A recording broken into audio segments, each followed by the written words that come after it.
Hello, hello, everybody. YouTube says that I'm live. We're just going to wait for the chat to acknowledge that I'm live as well.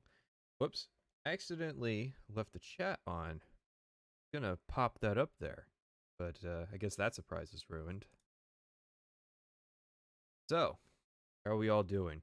We're going to have a warm-up here because it's been a few months. I can actually look and see how many months it's been. YouTube says that... Okay.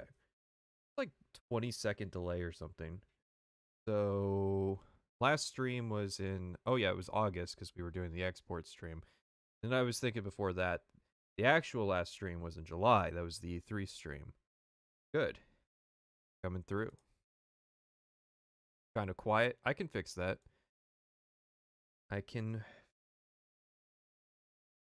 How's this sound? Oh, that's red. I don't like red. Okay. Have I slept at all? Not in the last couple months. No, I slept fine. Finally got into a normal time zone is all I'll say when it comes to sleeping.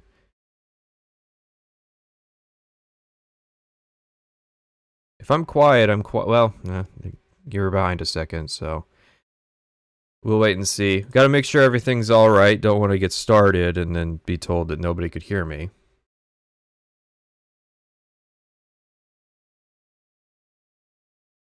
Cool. So, last time we did an Oblivion stream was in April. It was about the same weather, but it was getting warmer instead of colder. All of you who've joined since Oblivion probably don't know that I did a bunch of streams for Oblivion that were called work streams. Some people called them bully streams. That depended on if I was covering their favorite creator that day. And these streams were a variety of reading articles and watching videos and stuff. And honestly, the best one was the E3 one. Not any of the ones where we actually watched somebody's video.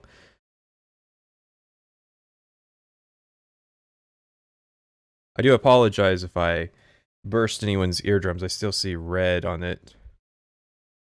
Set to max out OBS. Actually, I'll turn down OBS and turn up the interface and keep it at like -10. I think this is where I'll stay.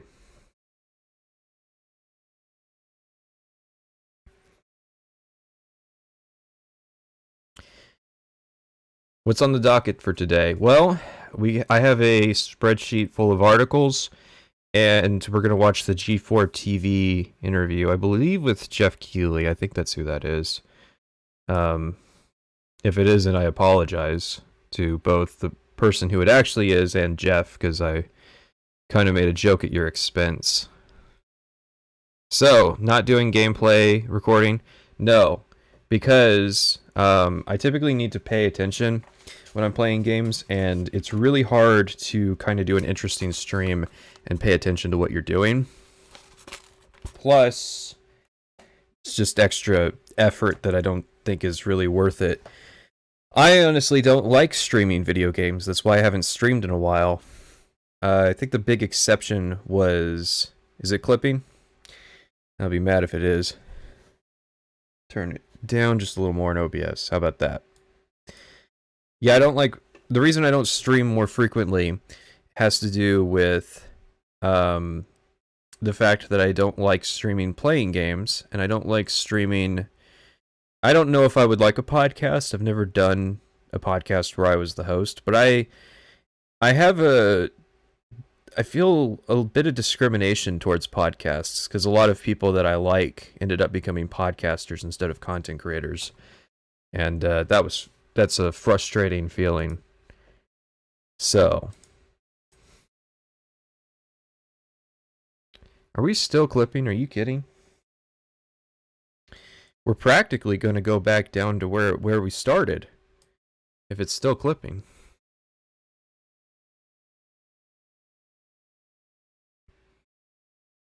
The stream's bitrate is lower than the recommended bitrate. I can fix that. New system, who this?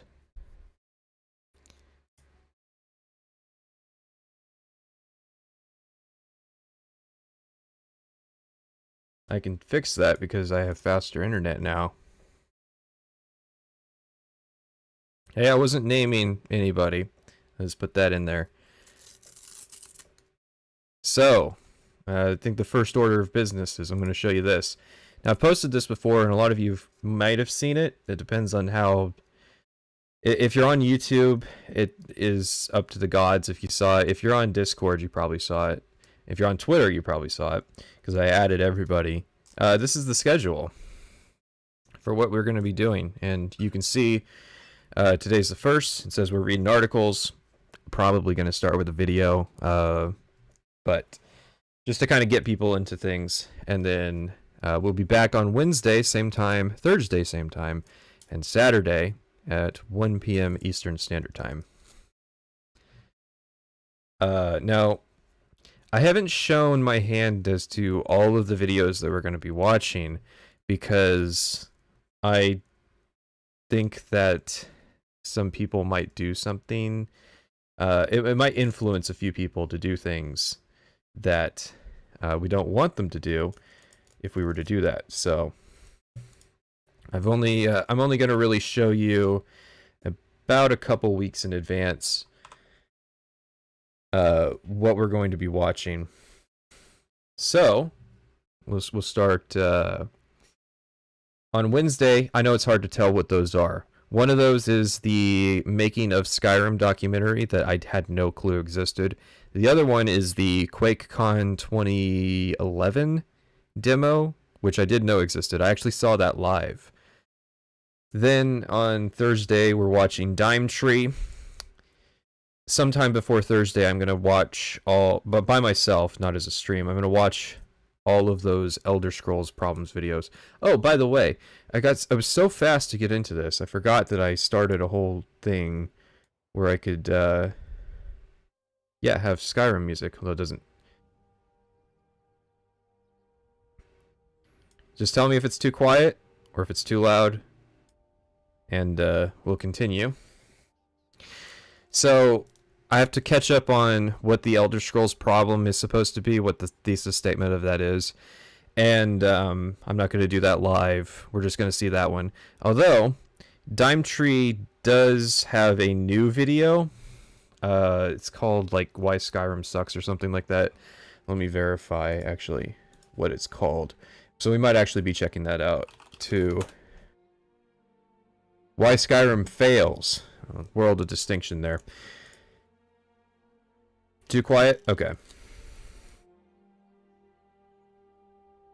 We don't want it to be overpowering.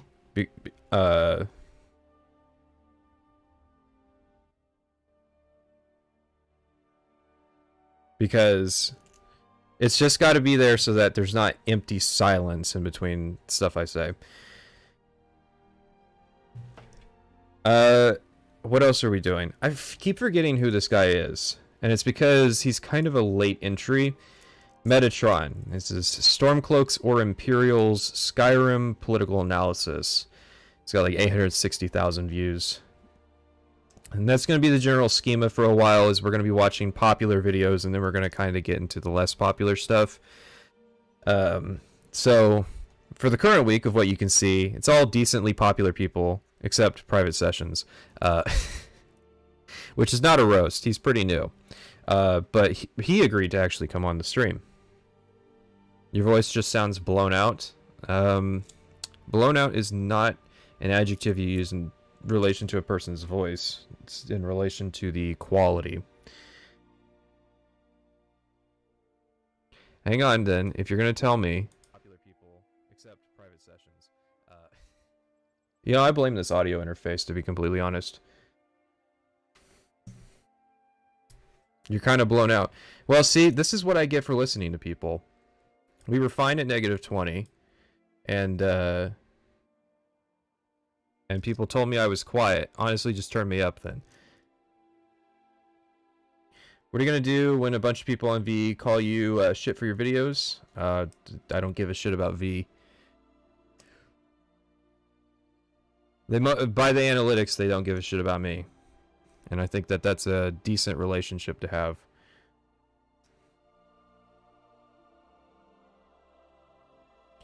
So, anyways, what we were talking about, we got that Metatron video, we got the Dime Tree video, and then we have the White Light video. That's Thursday. And Saturday is the big day. That's going to be a bit of a chaotic thing. Yeah, I'm aware of the Indigo Gaming video. I don't know if it's suitable for a stream. I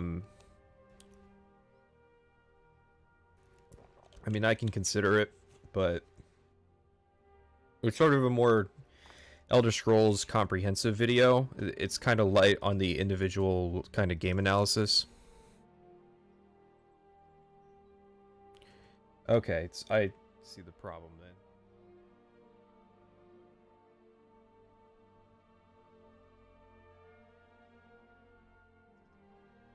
then. It just stopped. There it goes. See, the quality of the audio. This was the first time I used this interface for a video, and I don't think the audio quality on the Red Dead video is particularly good. So we're all just kind of tuning things as we go.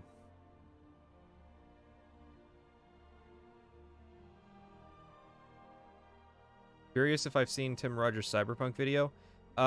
Yes, people talk about Action Button a lot. I haven't seen the video though, is the issue. And I don't know if I'm going to, because I kind of plan on doing like a 1-year retrospective of Cyberpunk.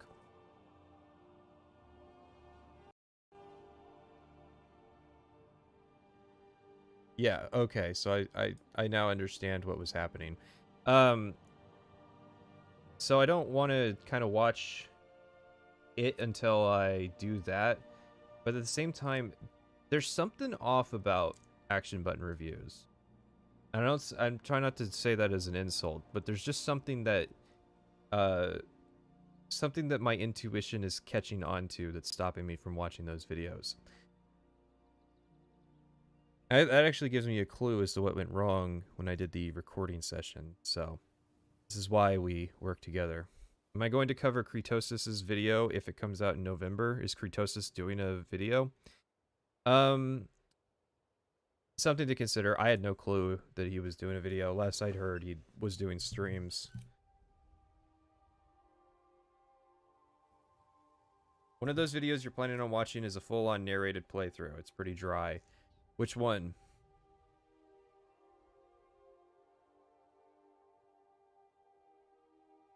I mean, you can suss stuff out of playthroughs because people like to share their opinions, as opposed to just sort of series coverage.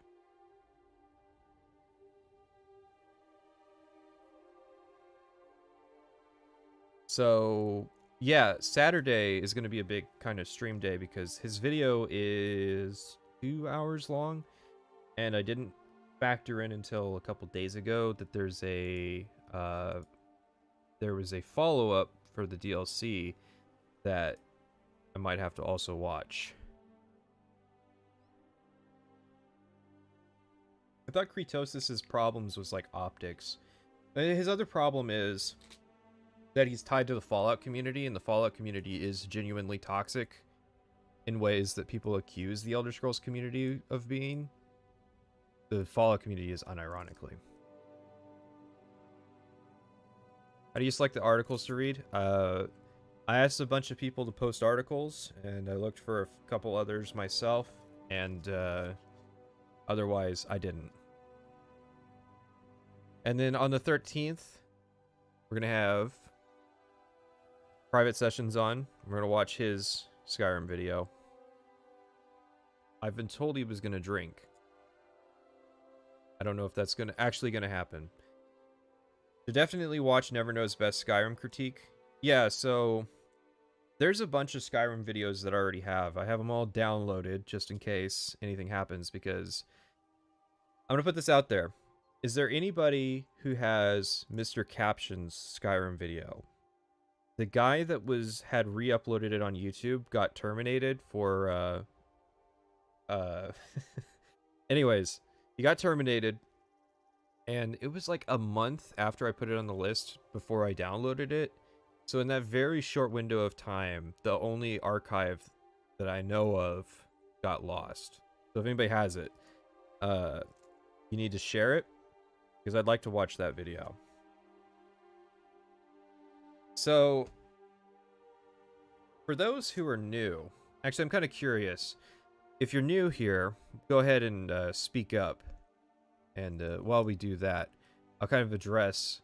There's a couple people who donated leading up to now, and I do appreciate that.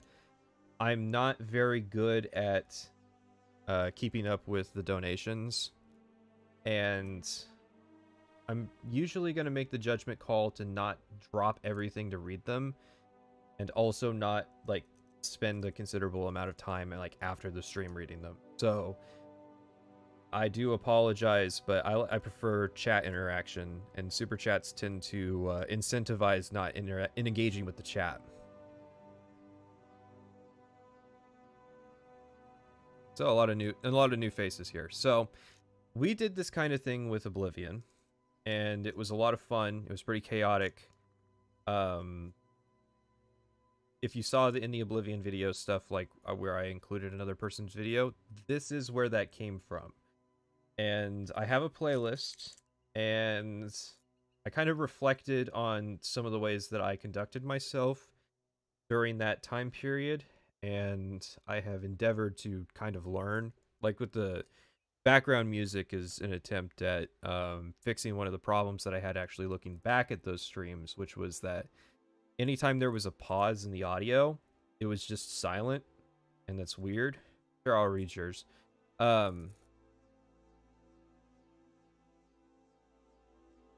Yeah, I see people talking about Frontier. It was a lot of temptation to avoid kind of covering Frontier, because I don't know, that's the sort of thing you can't avoid, and that's kind of the typical product of the Fallout community. Not the weird fetish material, but just like the toxicity. And by the way, I hate people who say toxic, but it's the only word I know that accurately applies to the Fallout community, because they are genuinely in a state of civil war at all times. Can I go on EFAP? Well, aren't they like a TV show? They cover mostly like Marvel movies and stuff. I jest. I know they cover games sometimes, but I think that I don't think it would work out in terms of timing and whatnot. I wouldn't mind going on. The problem with going on EFAP, though, is that it's kind of like picking a side in the kind of Cold War that's going on YouTube right now with content creators, and it's like, I don't want that to close doors in the future.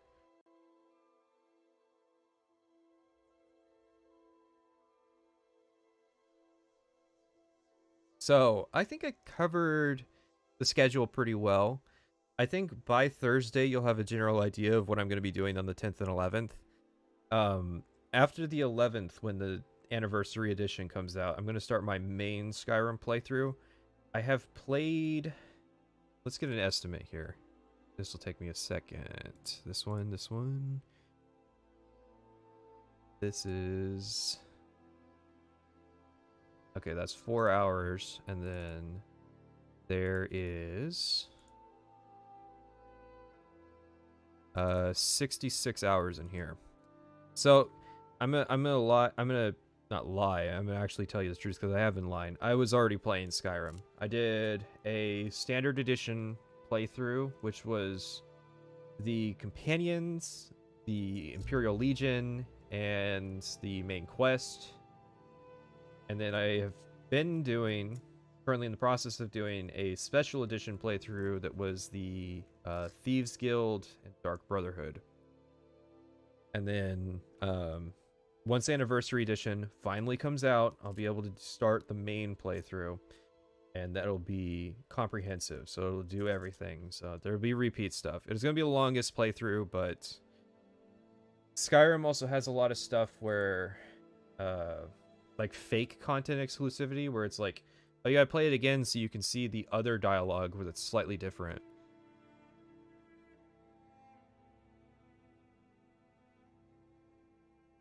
Fallout community is imploding on itself thanks to Fallout 4 not having the same amount of modding innovation Skyrim still gets. Well, I think Bethesda's trying to close the door on Skyrim too, in terms of modding.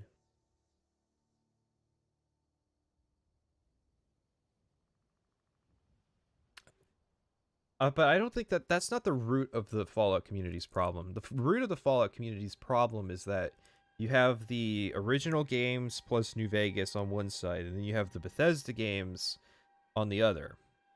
And they're at constant war with each other, and there's nothing that can be said that would reconcile those two different sides. Because both refuse to listen to the other because of how much shit-flinging has already happened. So, it's just a terrible situation. Big Wilbur stream win. I have to catch up on the lore behind that before I make any definitive statements. He seems like a pretty wild guy. You better have an hour section on the new fishing mechanic. I'd probably closer to like an hour on Creation Club in general. Because if it's in the state that it's currently in, but there's more of it, then it's not good. It's not going to be good. The thing I don't get is, I don't understand, are they selling Anniversary Edition, or is the upgrade free, or is the upgrade free, but I have to buy the Creation Club content anyways? I don't understand what's going on with Creation Club, I do understand what's going on with Creation Club. I don't understand what's going on with this Anniversary Edition, which is kind of a problem because I'm trying to plan my actions around that. How long will the video be? I have no clue. I generally don't have a clue until the script is done how long it's going to be. So let's just go ahead and take the schedule off the screen.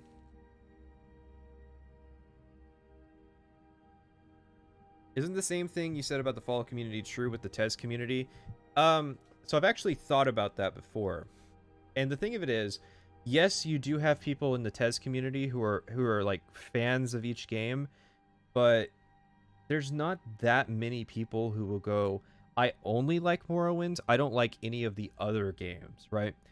So it's just kind of like a sliding spectrum, and a lot of people will say, like a lot of Morrowind fans will still play Oblivion and still play Skyrim, and you know, they'll use mods to make up for the game's iniquities. And so, like, I see Morrowind fans making Pelennor Whitestrake jokes, which is an Oblivion thing. So it's not as big an issue. There's a lot more. It's like camaraderie. It's not really toxic. The Fallout community, though, is definitely toxic in every sense and definition of that word. Spoiler: most decisions in New Vegas don't even involve politics. It's mostly just which guy do you want to do favors for. Yeah, that's absolutely true. But the NCR are still communists.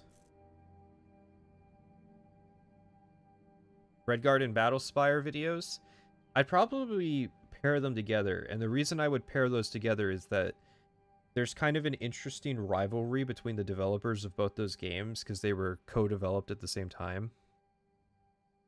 Have I started writing the script? No.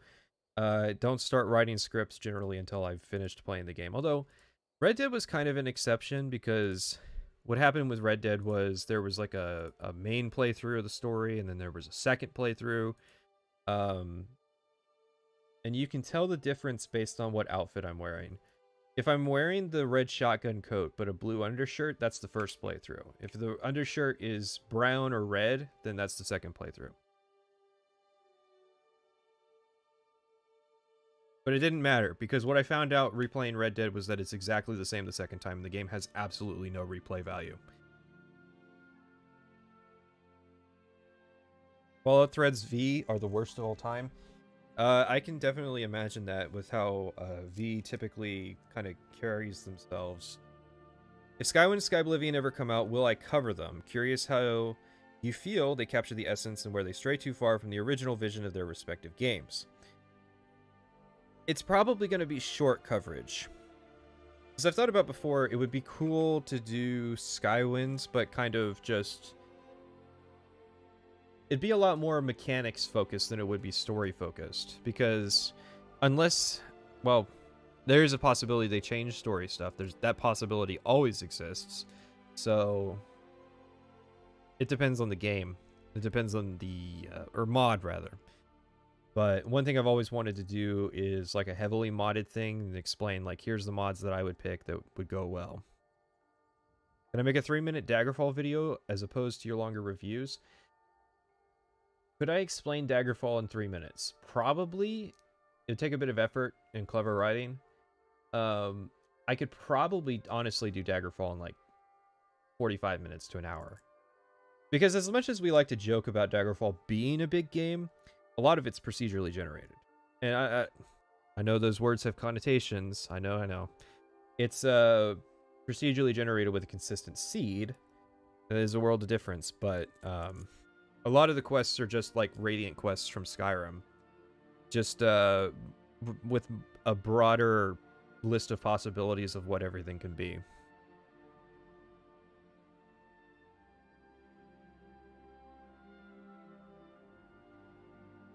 All states are communists. If you collect any kind of tax that's communism, there's no point at which forced redistribution of wealth becomes non-communist. Kind of, but not really. Socialism is just, as far as I'm aware, the government owning the means of production. Just because they collect taxes doesn't mean that it's socialistic in nature. I think the example, because you have to imagine governments in like tribal societies. You know, a tribe, everybody has their own income, but then they decide to pool a fraction of that income together for some common need. And that's not necessarily socialistic because there wasn't a wealth redistribution if the money was paid to like fund something like walls or something. So yeah, these streams will be available for later viewing. Don't worry about it. If you have to head out, no issue with that. Alrighty. Yeah, I think Skyrim will be, honestly, probably the most political of the Elder Scrolls videos because the Stormcloaks versus Imperials conflict is extremely political in nature, and that causes people to kind of lose their shit. And I think a lot of it is people misremembering the story or being disingenuous with the story. And right now I really don't want to get into, that's going to be a big thing on Thursday, I guess, is we're going to be talking a lot about the Stormcloaks versus the Imperials. I don't want to do that today. But that conflict is extremely political in nature, and so people are kind of, that's probably going to be one of the big complaints, because people complained about the political stuff in the Morrowind video, and that was tame. That would, yes, it was, in comparison to what goes on in Skyrim, because in Skyrim it's a full blown out conflict,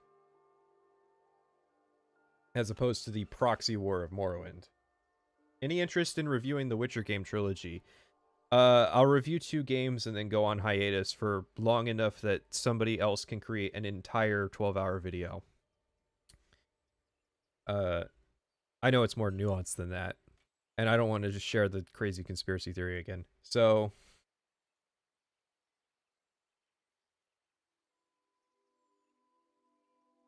alrighty, let us, oh god, I hope this works. We take the horse off the screen, and this is, the problem is it's an archive because G4 TV was like not a thing for a while. So this is G4 TV's coverage of Skyrim. I think it had, the upload date is July 20th, 2011. So we know it didn't happen after that. I want to say it probably happened in June, sometime around E3. And you're gonna love it because it starts with like pinball sound effects. It's really weird.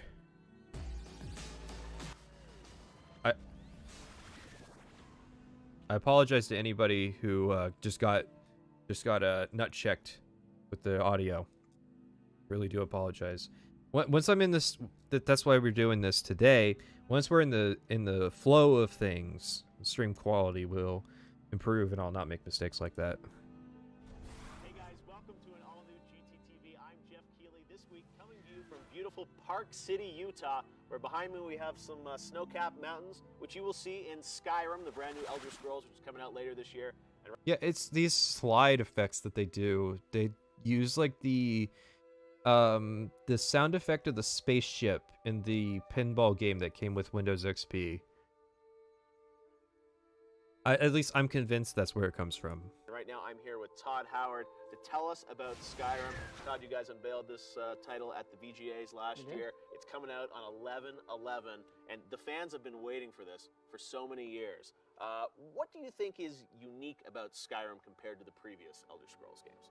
I think overall the tone of it, even though we're doing a traditional or classic fantasy game. It's so distracting. I remember on your Oblivion work streams before the video came out, and I'm looking forward to this one as well. Those were fun. Oh, see? Oh, this might be a problem. I didn't think about this. The background music is on the same audio channel as the stream video. God, it's been such the biggest headache trying to set up a new way of doing it, because doing it in Premiere was fine for the note-taking, but it had choppy playback. I wanted to do it through VLC and OBS, but it didn't have good playback options when it came to like fast-forwarding or being able to pick a specific time code to go to. So yeah, you're gonna have to tell me if problem is, well, I could turn that down as low as I can, turn this back up, and hopefully the Skyrim music doesn't overpower the G4 TV interview. So this first question was about tone, right? Elder Scrolls games. I think overall the tone of it, even though we're doing a traditional or classic fantasy game. It's so distracting. Okay, he asked him what's different about the tone. Remember, don't get distracted by the slide transitions. Skyrim, the province of the Nords, it's more rugged. It has snowy mountains. It has tundra. So just the whole flavor of the world. It's something that you, at first, feels like, okay, I can wrap my hands around this. But then as you get into it, it has this unique culture. And then the history of the Nords of Skyrim, along with dragons, really makes it something that we've wanted to do in a fantasy game, not just create, but play, have these epic battles against dragons using their language. So from a visual standpoint, it's unique, and then from a gameplay standpoint with the dragons, it's really something cool. He asked you about the tone and like how it would be different, and you were like, you get to fight dragons.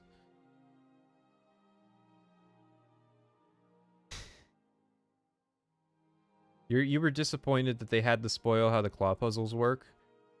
I mean, most of the players did not see the marketing. Well, they didn't specifically see like the QuakeCon demo. They would have just seen the trailer, because Skyrim was popular the year it came out, but it really picked up the years following due to like that was like the explosion of YouTube content creators who were kind of looking for content to make, and easy content to make is modding Skyrim or playing Skyrim. At the time, Skyrim was still just kind of it was decently popular, but they still had to work to market stuff. He asked about what makes it unique. Well, his answer didn't seem to make it unique. Do people actually think the environments of Skyrim looked interesting based on this footage? At the time, yes, because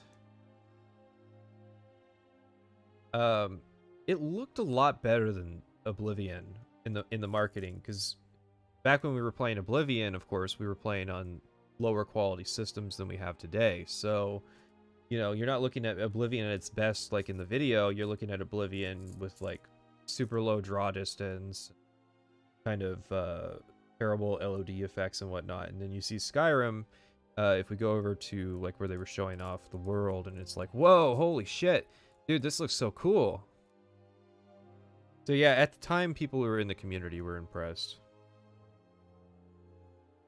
My big thing about the claw puzzle is that almost always it's just like 2 turns of each wheel will solve the puzzle, which is the equivalent of like having one of those rotary locks and then setting the code and then just like turning all the numbers up 1.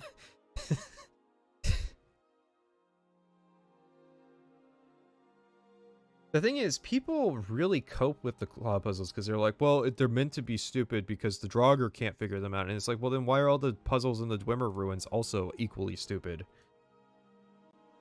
There was a boom in Nordic stuff at this time. That is true. Vikings were kind of coming into popularity at the time. It's so weird to think that Game of Thrones and Skyrim were not influenced by each other because they were contemporary. I always tend to think that like one influenced the other when it's not true. They're just kind of similar. Big battles against dragons using their language. So from a Okay, I didn't pick this up the first time that he mentioned the dragon language out the gate. I do remember that being a big part of the marketing. So here, I'll show you. We got this. I can pop it up on the screen. Oh, it's a white. No, it's not a white box. It's the notepad. Let me make sure. G4 TV interview. Jeff. We'll say dragon language at 114. Cool.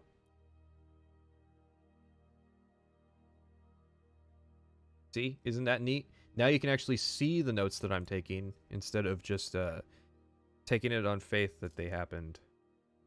Dragon's Dogma did Dragon Battles 400% better just a year later. Yeah, I always liked the Dragon's Dogma battle, although I felt like it didn't deliver on the promise of the introduction, because the introduction was like what I think an actual dragon battle should be, which is like an army versus a dragon with people taking up positions with like ballistas and shit, and it really felt like a battle as opposed to how Dragon's Dogma ended, which was just like a typical boss fight against a dragon. The problem with Skyrim dragons, I think, stems from you have to get the souls from them, but there's too many shouts, so they have to be a frequent occurrence. And so that kind of dilutes down the kind of glamour that should come with fighting dragons. Did they make the puzzles easy because they were afraid players couldn't solve them if they made them hard? Yes. I recall somebody talking about it, but I don't recall where that happened. But I mean, you can see it in Oblivion. Every Oblivion puzzle is pretty much as simple as Skyrim puzzles, or at least not too much more complex.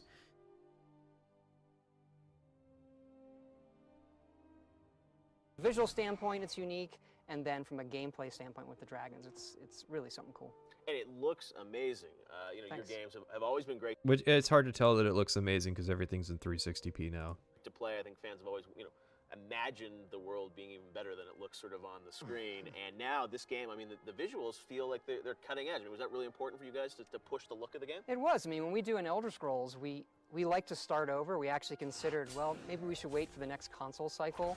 But we felt coming off of Fallout 3, we had this laundry list of things Guys, you're playing the sound effects over the guy talking. It's kind of distracting. that we knew we could still do in the hardware. So we kind of started fresh, rewrote the renderer, shadows, AI, interface, scripting, pretty much rewrote all the major systems. And we find the amount of detail we're able to put on the screen now, it's pretty amazing, more so than we could ever do with Oblivion or Fallout 3. What did he ask him? Standpoint with the dragons, it's really something cool. And it looks amazing. Oh, yeah, okay, you asked him about the visual quality. Who gives a shit? Looks dated now, looked cool at the time. It happens with everything. You'll get old at some point, they say. Does Ordinator make Skyrim combat good? I thought Ordinator just makes the leveling good. Mind you, I haven't used Ordinator in years.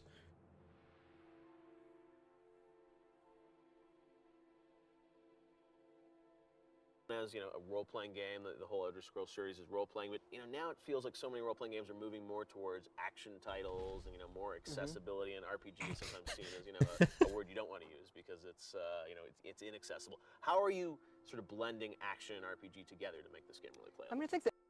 All right, I'm just gonna 221 the accessibility question. Oh, and Jeff has a great quote.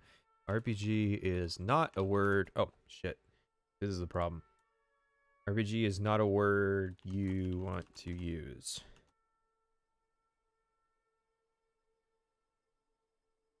Because that's kind of tipping the hands there. Todd Howard is 6'4". What's the joke?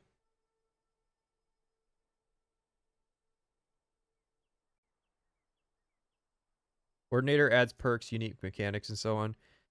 Well, it didn't back in 2017 or whenever I used it. Or it did perks. It didn't do really combat. The Elder Scrolls has, to some extent, has always done that. Right. Where it's first person, you're in control of your character. So just by the nature of the graphics and it being first person, we find we get a pretty big audience that looks at it and says, that's the kind of thing I'd want to play. So we don't have to water it down in any way. We just want to make sure you're in control of what you're doing. Okay, let's just pop this back up here. 230.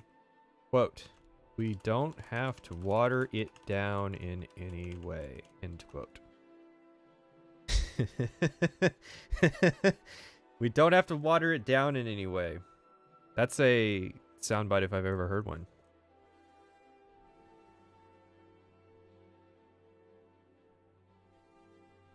The joke is that some idiots are so deeply lost in incel versus Chad logic, which isn't a thing, that they feel the need to point out everyone's height constantly. Listen, no man has ever genuinely insulted another man's height. That's the sort of thing a woman does. It's not true. The height thing is always funny because it's like, it's culturally acceptable racism, because it's like, you can't really affect your height, not as an adult anyways. So, like, why would you insult somebody based on their height? It just seems kind of fucked. I just like the 5'11", 6 foot meme because it's true. There's like a foot of difference between those two heights based on like one number. So, yeah, Todd really giving us the quotes here. Even though you have these stats. What's cool now, first person, we find we get a pretty big audience that looks at it and says, that's the kind of thing I'd want to play. So we don't have to water it down in any way. We just want to make sure you're in control of what you're doing, even though you have these stats. Can I use this? Is a good question. We want to make sure you are in control, end quote. Because it's like that Red Dead Redemption 2 thing of like them taking the controls away to literally bash your character over the head. Are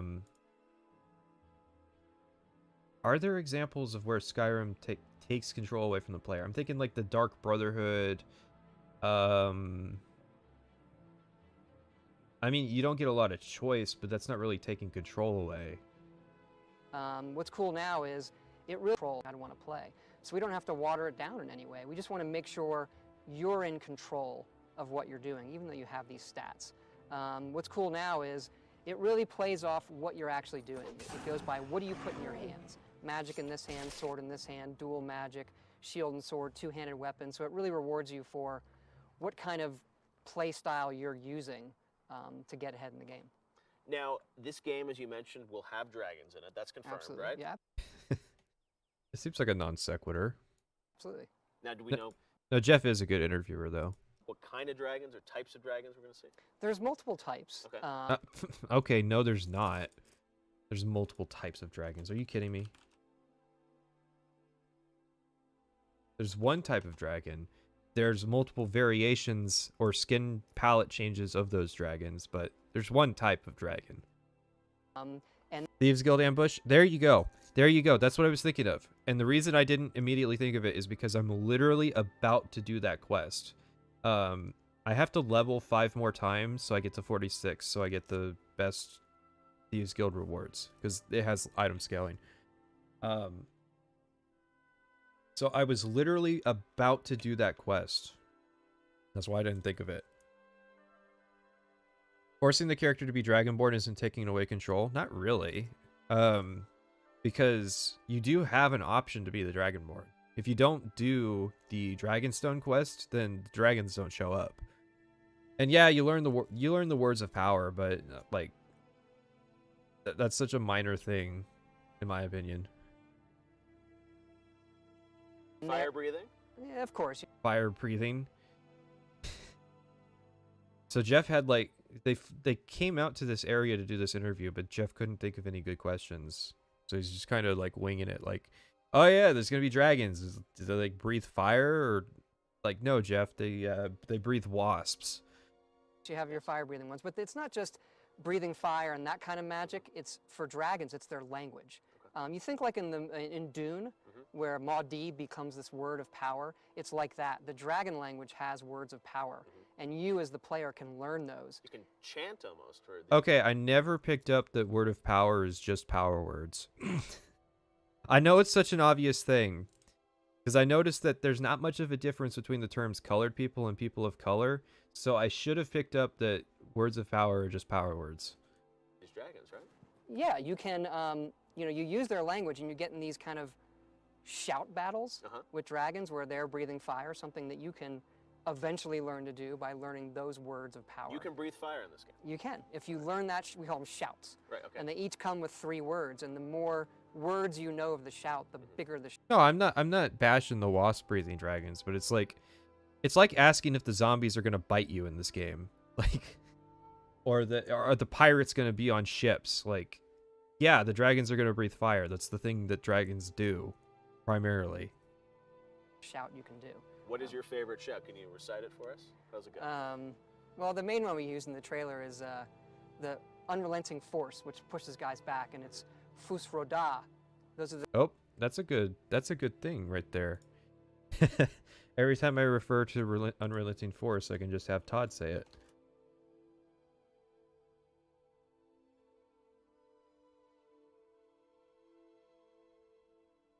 Would Bethesda ever create a new IP that's a pure RPG while keeping Elder Scrolls as their flagship and accessible? I think that's what you're seeing with Starfield, is they are making a new RPG. Now, how much of an RPG it's going to be, well, that's a different thing, but I think the control thing was about being able to control the movements of your character. You're probably right, but that's kind of a weird way to answer that question. It's still a good soundbite to have, because it's funny. The zombies don't bite you, though. I mean, in like zombie media. Like, if I was selling you The Walking Dead and you interviewed me and you asked me, "Oh, are the zombies gonna bite the characters?" I'm gonna look at you like you're fucking stupid. And then I'm gonna politely say, "Yeah, and they do other things like breathe wasps." Isn't that a BioShock plasmid? Fus Roda. And you gotta yell it, and it stands for force, balance, push in the dragon language. And you can just use the first word, food. It seems like such a nerdy thing to, like, unironically, like, imagine this isn't an interview. Imagine these are like 2 guys up at the ski lodge and Todd Howard's like talking to some stranger about this. And just imagine this as the conversation. And not use as much of your power. I think there's I came up with the wasp breathing thing because there was a mod that added nature dragons that did like poison damage, and I think that they literally breathed wasps. I mean, they probably breathed poison, which is lame, but I like to think that it was wasps. We don't knock guys around as much, but we have about maybe 24 shouts, ranging from things that make time slow down. 2 shouts. I think that's true. Well, we can check. What I like is if I switch browsers, it just makes the screen go white.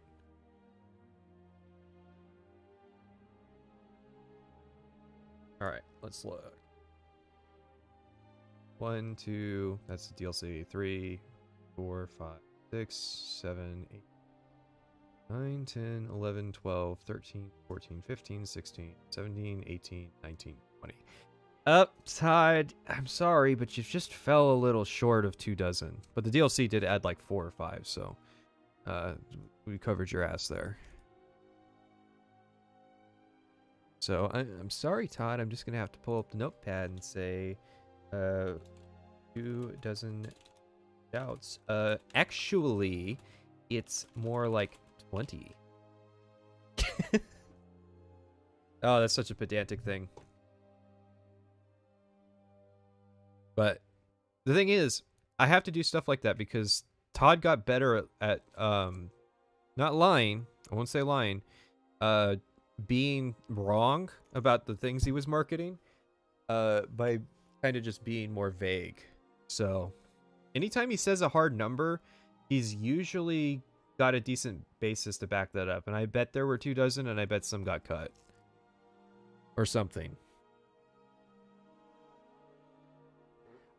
To Do Whirlwind you have an Sprint. exclusive shout for us here today, Todd? I don't. Sorry. That'll be coming. Next game. Yeah, Todd Howard's not a nerd. He doesn't know the words of all the shouts. Come on. The language is still being worked on. Now, these shouts, are you going to be able to shout them to your Connect if you want to? Fusroda? Not right now. No, but that idea has been tossed around. Oh, God, I forgot. I had a friend. We were in Xbox Live Party Chat in, like, 2012. This was right before me and my friend group kind of made the switch to PC. And we were in Party Chat. I was playing probably Halo Reach or Halo 4. And he was playing Mass Effect 3. And one of the things in Mass Effect 3 was that you could shout commands at the Kinect to make the squad followers do things. And so he was on the mission at Mars, and I think he had... I don't know if that's right, because he had Liara.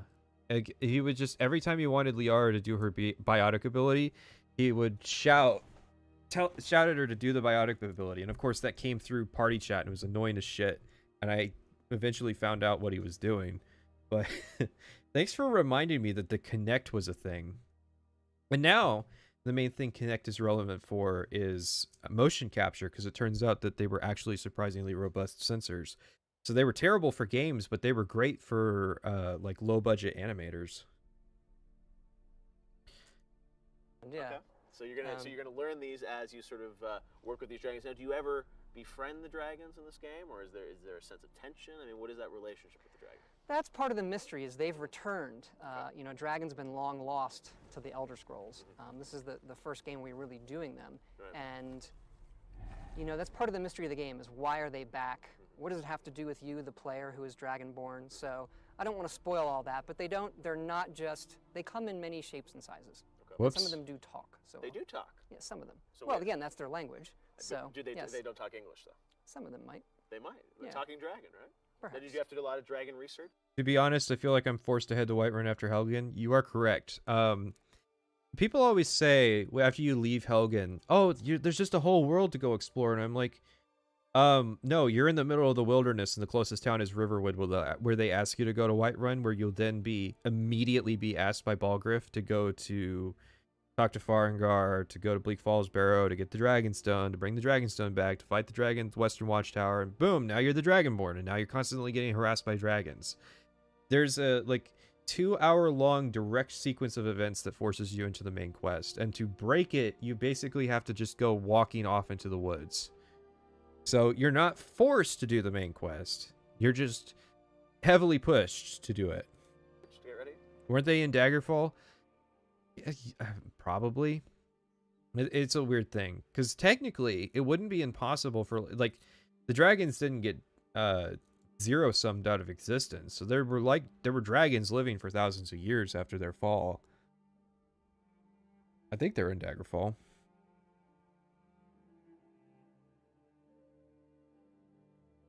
Speaking of forced to be what about the Horn of Jurgen Windcaller? No way to get it before she does. No way to tell her fuck off. No way to just take it from her, capitulate.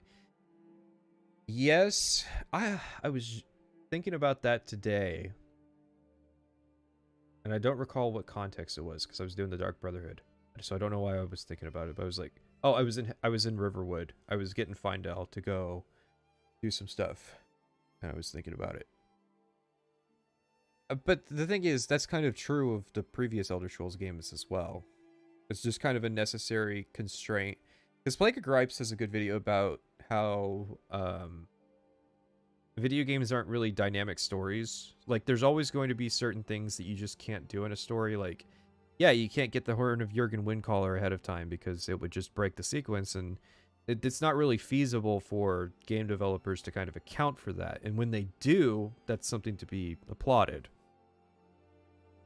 But Alvar Girder asks you for help. If you roleplay a good character, you're obligated to try and get help for Riverwood. Yeah, that's exactly my point. Again, you're heavily pushed towards doing the main quest. You have the option to ignore it, but it's like ignoring the Amulet of Kings. For this, there been a lot of great dragon movies over the years. A little bit, Puff the yeah. Magic Dragon. A lot of great dragon movies. What's that? What is that movie called where it was dragons in modern time and they were living in underground ruins and they did like a play of Star Wars? I'm sure somebody knows what that is. What about the Parthenax Dilemma? I consider Parthenax Dilemma a necessary addition. The thing of it is, you can actually do all...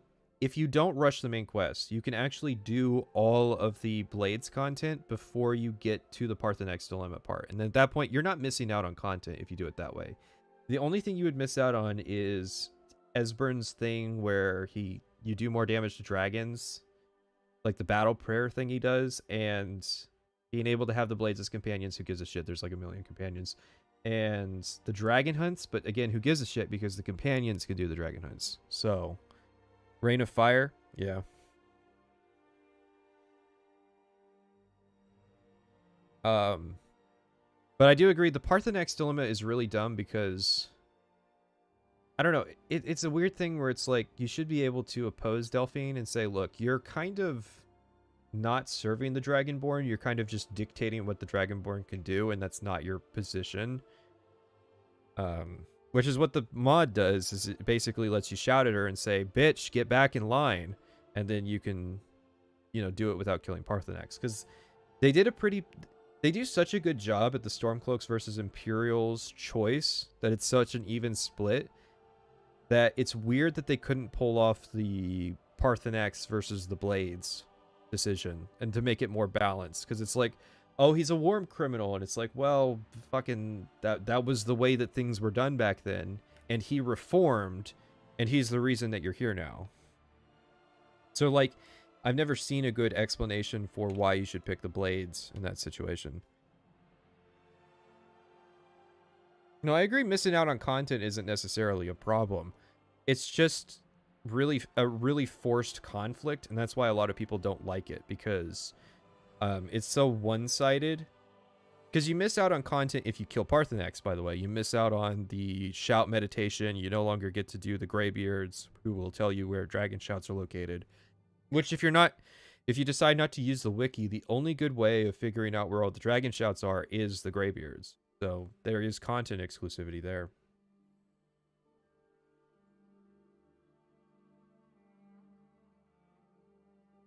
It was also thousands of years ago.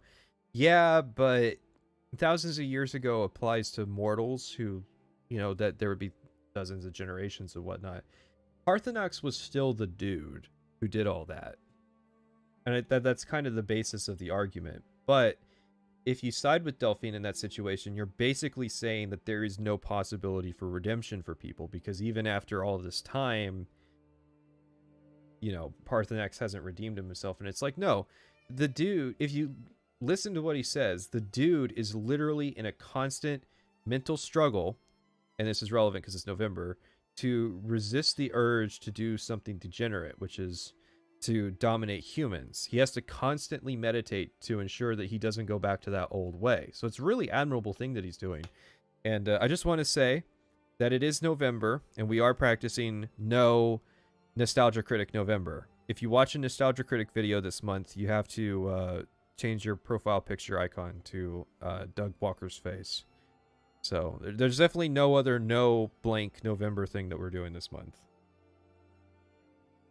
Harkon did his atrocities thousands of years ago. Harkon is, yes, he's also actively doing the atrocities as well, because he is sending out vampire raiding parties to go attack civilization, and he's actively conspiring to take over the planet. So Harkon's a different thing. He's not reformed.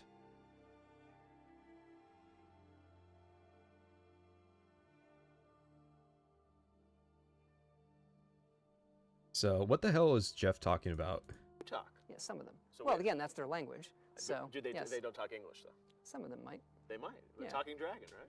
Perhaps. Did you have to do a lot of dragon research to get ready for this? There've been a lot of great I dragon mean- movies A over lot, yeah, a lot of movies that we watched, man. the years. A little bit, Puff the yeah. Magic Dragon I wonder if The Hobbit had come out before Skyrim, would the dragons have 4 legs? through. Because they're Dragon used Slayer? so much in fantasy. Yes.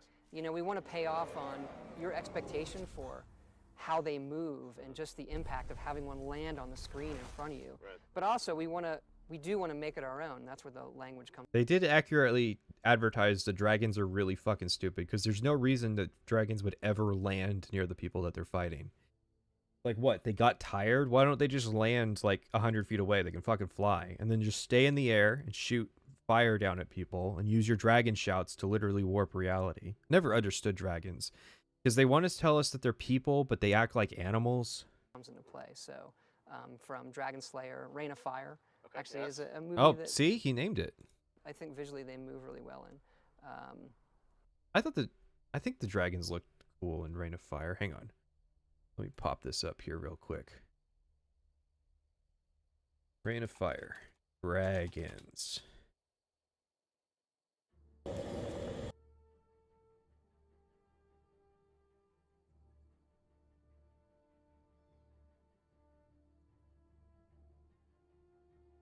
Yeah, they were definitely inspired by Reign of Fire.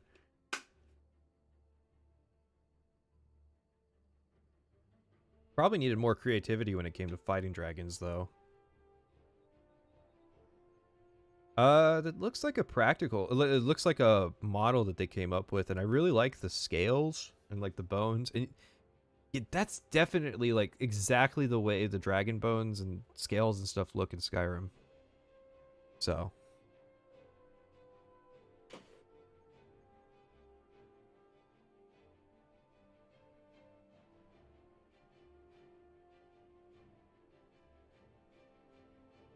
Oh, the dragons crash landing when they die is so incredibly scuffed. Good idea, though. Yeah, I love that part. It's such a cool thing the first time you see it. It almost always looks like dog shit, though, because I guarantee the first time you see it will be in the Reach, and that's where it looks the worst, because they had to do a better job of, like, picking out areas where it could happen, and I think they were scared that, like, players wouldn't see it if they did that. So there's, like, a lot of stuff where, like, they'll go, like, Northwind Peak, that place in Riften that has the word wall, you get to it through a mine. The dragon always like crash lands up the hill, and it looks like trash. But it is such a cool fact and like idea. I think the talking dragon speak might be a Tolkien inspiration. Yeah, probably. I don't know. I think the dragons just spoke English in Tolkien. I think the idea for like a power, again, power words that affect reality is kind of a D&D mixed with Kirkbride-isms.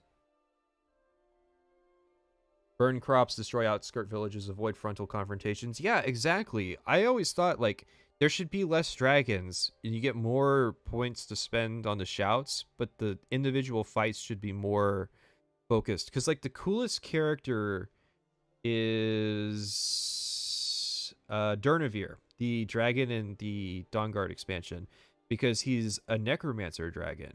So he's got a different set of shouts, and he has a different philosophy when it comes to that. And he's a really interesting character for, you know, just being a dragon, as opposed to, like, dragon number 56 that just runs around and roars at people. Gandalf did Words of Power? Sure. I guess. You gotta remember, these are movie people. But yeah, Panzer lore. Dragoon.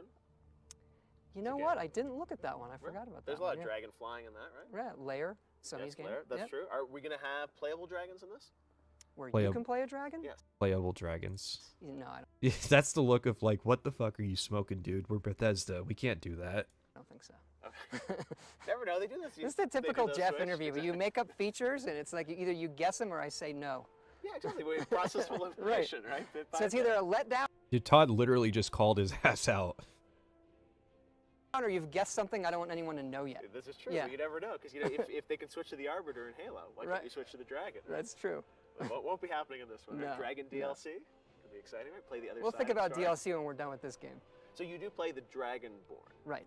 Now this game, a lot of the Elder Scrolls games. Why do some words drop all 3 words of the shout? SharePoint does that. That's how you get throw voice. I don't know why. I think it's because all the shouts have to have 3 words technically in their idea of how the shouts work, but there's nobody on the planet who's gonna go, oh, thank God, I got the second word of throw voice. Like, so some of that is kind of smart because it's like, if the shout sucks, then you kind of just want to get the words out of the way so that they don't get disappointed. Start off with being in a prison. I mean, are you going to start off sort of in a prison and venturing out into the world? It actually starts off with your execution. Okay. So you are in prison again. Uh-huh. And it's just kind of a tradition we have, Right. and we like it. We don't really Gosh, say Daggerfall. I'll put that down.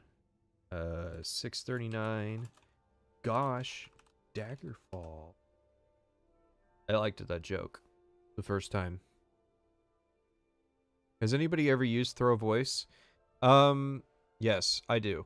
Because if you play a stealth character and you don't save scum, throw voice is a godsend for getting around areas where you can't kill any NPCs, because it's the only way you have, other than like using the bow, to make NPCs move from a spot if they're statically assigned to it. So it's one of 2 utility abilities that stealth characters get from Dragon Shouts. The other one being Aura Whisper, which is also really useful. while you're in prison. We want you to sort of make up your own backstory. But it does start the same way, yeah. And you're about to be executed. Yes. How do they execute you? Well, you'll have to wait and see. And hopefully they're not successful, right? That would be an awkward beginning, yeah. That would be tough, right? You die right off the... The Civil War is a joke pick between a racist rebel group or a puppet government ran by racists. Yeah, yes and no. There's kind of more delineation to it, but a lot of it sucks. Like, oh, the Stormcloaks aren't actually that racist. I actually picked up a lot more bigotry from the Imperials because Tullius has a lot of shit where he's like, what the fuck are you stupid ass Nords doing now? Your culture sucks. You know, Imperials are better. And then the Stormcloaks... Most of the Stormcloaks are racist stuff comes from, like, when you walk into Windhelm, there's these 2 guys that are obviously poor, accosting a Dunmer woman. Oh, God. I said I didn't want to get into that. I don't want to get into that. And fucking... That's all we'll talk about if we do. Off the beginning, so something must happen, and then you venture off into the Right. world. Now, this is going to be a vast land, I'm sure. You know, it's all focused up in Skyrim, though. I mean, you're not going to other parts of the land, right? Or No, just the province of Skyrim. It's about Who's that guy? Who's the guy in the back that the chat is covering up? See him? up in Skyrim, though. I mean, you're not going to other parts of the land, right? Or no, just the province of Skyrim. It's about the size. I mean, the land. Some poor guy brought his kid to go snow sledding and ended up permanently stuck in a Todd Howard interview. That poor kid. He's got it second to poor little Dovahkiin, who'll be turning 10 in 10 days. Landmass we have in the game is about the size of a blip. Tullius is right, though. Tullius is kind of right, yeah. But he's still kind of... he's really close-minded for... He's like the... He's supposed to be... He's characterized as the Commander Cisco of the setting. I'm the guy that they send out to go do the actual work. But he has, like, none of the tolerance for somebody whose military career has been mostly spent outside of Cyrodiil. He should definitely be way more open-minded and, like... okay, Jim Stacy in Morrowind... I bring this up a lot, went to the effort of bringing back the Bal Malagmer as PR. I think Tullius should probably recognize that being intolerant of the Nordic culture and their belief structure is a really fast way to encourage people to join the Stormcloaks.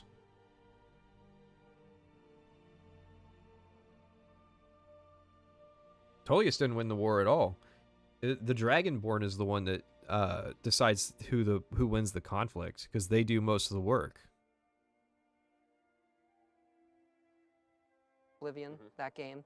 The geography is a bit different in how you play it because of the mountains. Right.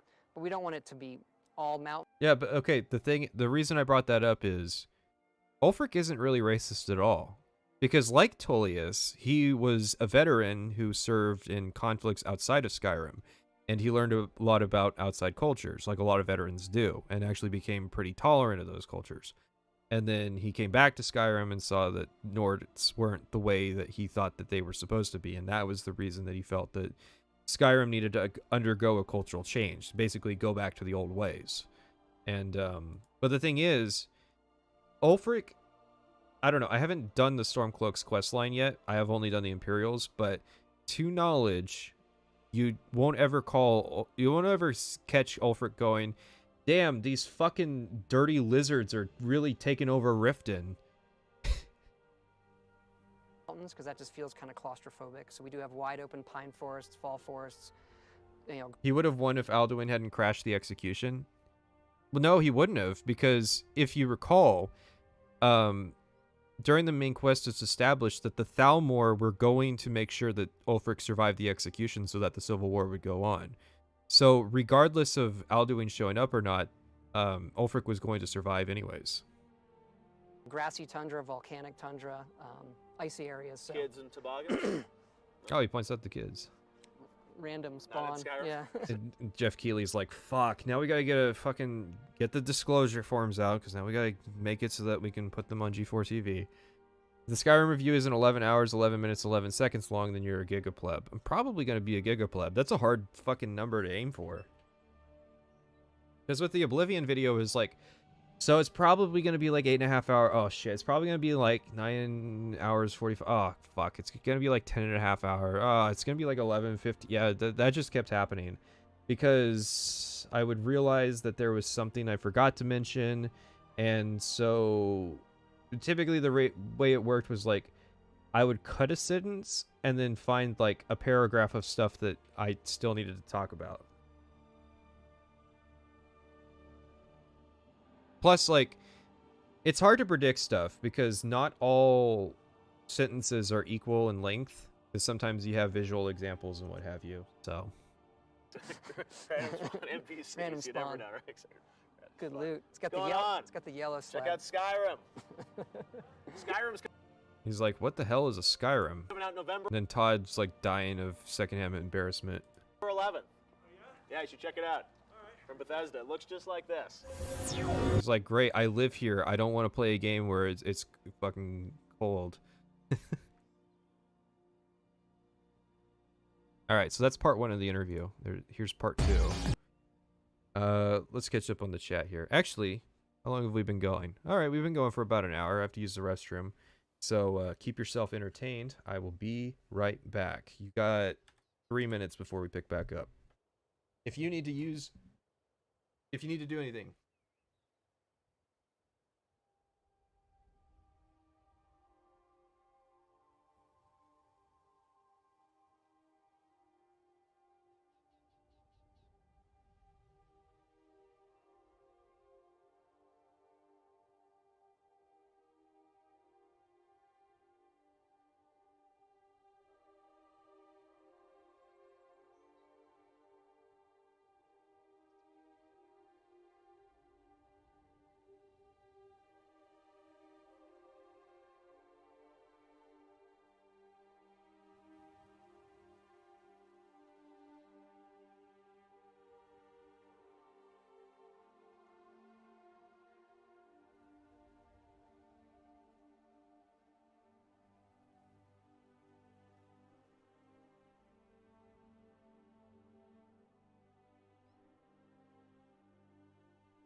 Seems like you just really want to like Ulfric, so you're admitting his flaws. Well, most of Ulfric's flaws are... It's not realistic to expect half of Skyrim to do a cultural pivot overnight. It's not What else are Ulfric's flaws? I mean, Windhelm's a mess, so it kind of reflects poorly on him that Windhelm's in the state it's in, given that he is the leadership of that.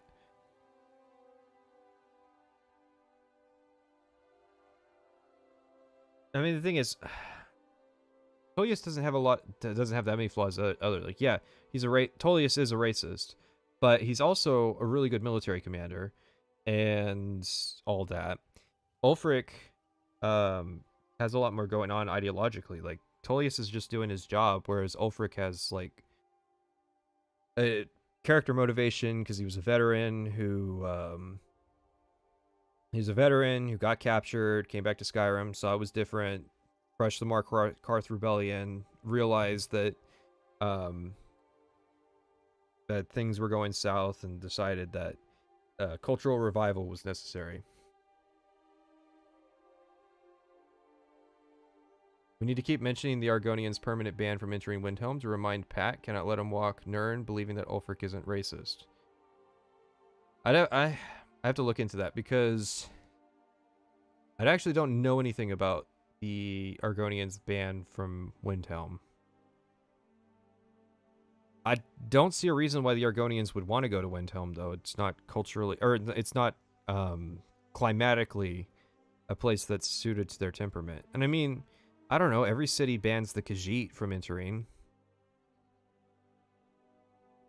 And I also bring up, like, where was Riften during the Red Year? Why don't they have a Grey Quarter of their own to house Dunmer refugees? Why was it that Windhelm bore the brunt of the Red Year when the Empire did nothing? So I still have to play the Stormcloaks questline, because I only did the Imperials so far.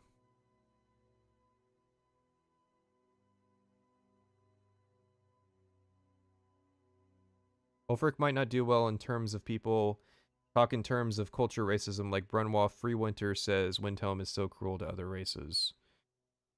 Well, yeah, Windhelm is cruel because the people of Windhelm are bigoted, but the people of Windhelm are not Ulfric Stormcloak. That's like saying that because Solitude is such a morally corrupt city that Elisif is a morally corrupt leader, when it's exactly the opposite. Elisif is an extremely morally righteous leader, to the point of naivete. So Solitude does not reflect on its leader.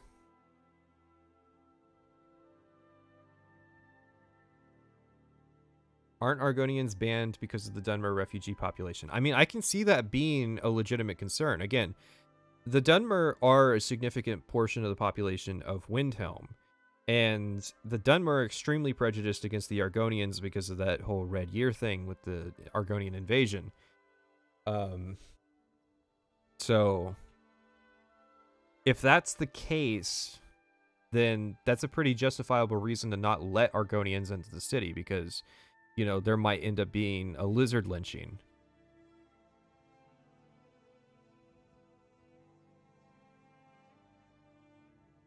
It's easier to cross the sea than the snowy mountains, but the thing is, one, there are several passes between Southeast Skyrim and Morrowind. Riften is particularly famous because it was the city that Baronzia went to, and the people of Riften seemed pretty accustomed to there being Dunmer in the area, so it's not actually that unreasonable that Dunmer would be able to get to Riften. Plus, if it's a refugee crisis, then they're gonna fucking make the trip regardless. Plus, Skyrim's northern coast isn't as friendly as people make it out to be. It's literally called the Sea of Ghosts because it's such a treacherous place to sail that I don't particularly buy that argument either.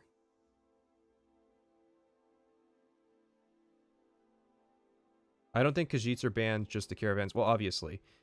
But, no, Khajiits are banned from all the cities. The caravans can't go into the cities. The Khajiit aren't banned, because the player can be a Khajiit and you can go in the cities. But it seems like the same thing with the player being an Argonian, I guess. Elisif is the only good-natured leader in any of the factions. Yes, but Elisif was also extremely naive and not realistic. Like, the big thing is the quest where the guy asks for help at Dragon's Bridge, and Elisif responds that they should send a legion to go scour the mountains for the threat, and then I think Eriker has to like remind her that like we don't have the spare men to go do that. So Elisif may be good-natured, but that good nature is not realistic with the struggles of leadership. And the thing I noticed about the Civil War is that when you replace all of the leadership positions in Skyrim, some of them are good, some of them not so much. Like the leader of Dawnstar is pretty shit. And when you do the Imperial questline, he gets replaced with a more tolerant leader.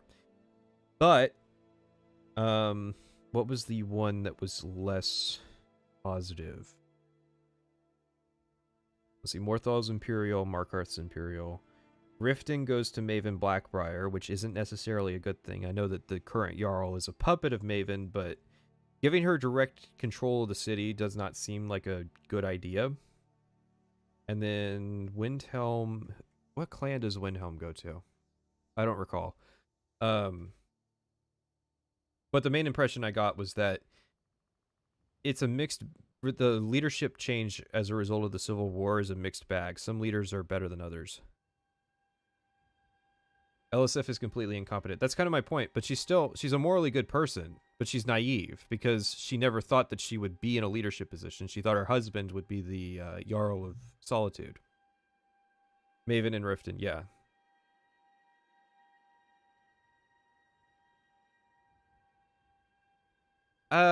I don't know about the age because they portray, like you say, they portray Torag as a boy, but when you go to Sovngarde, he doesn't look as young as they portray it to be. And it might be one of those situations where it's like how the Imperials say that Ulfric murdered the High King when it was a trial by combat. Now you can say, well, the trial by combat was murder because Ulfric had so much more experience and what have you. There's room for interpretation there, but obviously the Imperials are playing up the murder aspect while the Stormcloaks are playing up the honor aspect. And so their age is part of that. To the Imperials, Torag was just a young boy who was just starting out in life. To the Stormcloaks, you know, Torag was much older.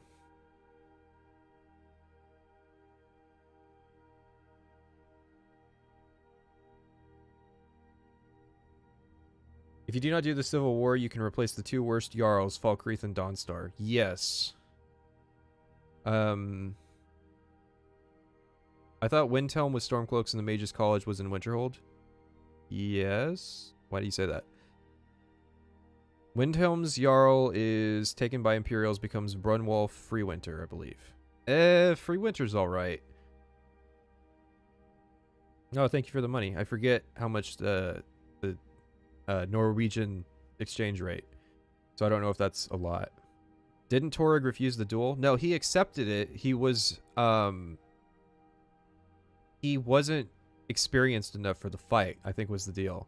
And it was probably a situation where Torag was confident that he might be able to either beat Ulfric because Ulfric was older, or would be able to yield because Torag was an imperialized person who figured that Nordic duels weren't going to be, you know, to the death.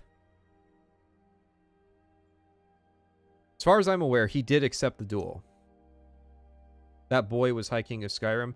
Yeah, that's kind of the thing, is all of that kind of goes away when, in reality, Ulfric's entire point was that he wasn't fit to be the High King of Skyrim. That was the whole reason the duel happened in the first place. I'll look at your comment real quick.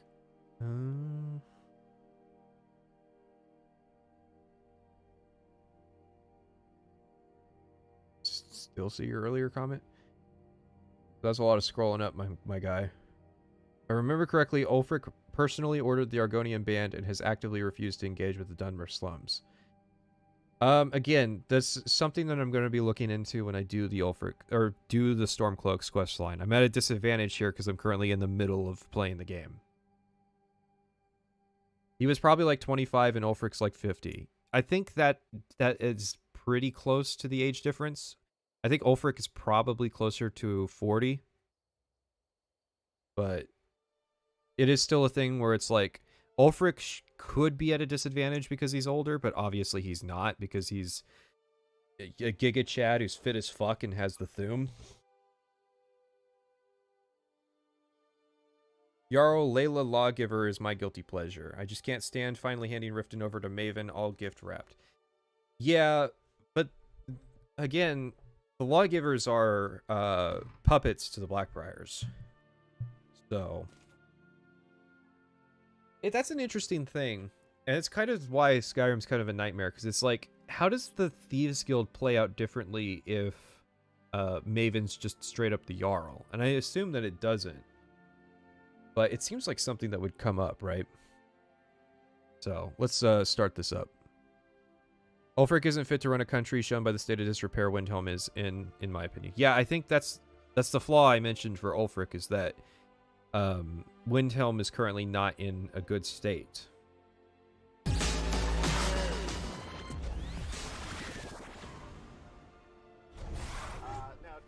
He accepted because refusing would have been seen as cowardly. Yes, but most of the Jarls wouldn't have cared.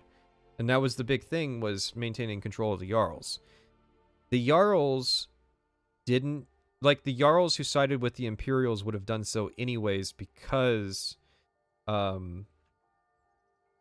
obviously, they believed the narrative that Torygg was murdered, so they would probably also believe the narrative that there wasn't anything wrong with Torygg declining the duel.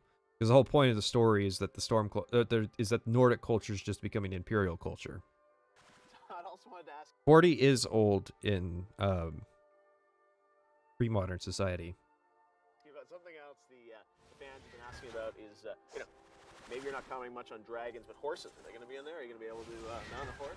Ooh, horses. Yes, horses. I can't wait to hear about the horses. I would say we want to do that. Something we are definitely messing with, and we just want to make sure we do it right. So, unequivocally, I know I say this a lot, but horses are genuinely an area where Bethesda shit the bed in Skyrim, because how are they worse than the Oblivion version?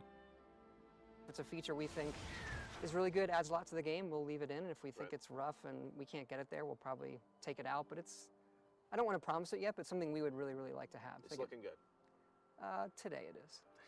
You never know. The dragons are looking good. The dragons are a lock, right? I'll tell you what, we started out very conservative with dragons. Yes. Well, they're only going to do this, they're only going to do this, we're going to constrain them to these things. But they turned out, they really are awesome. We are using them.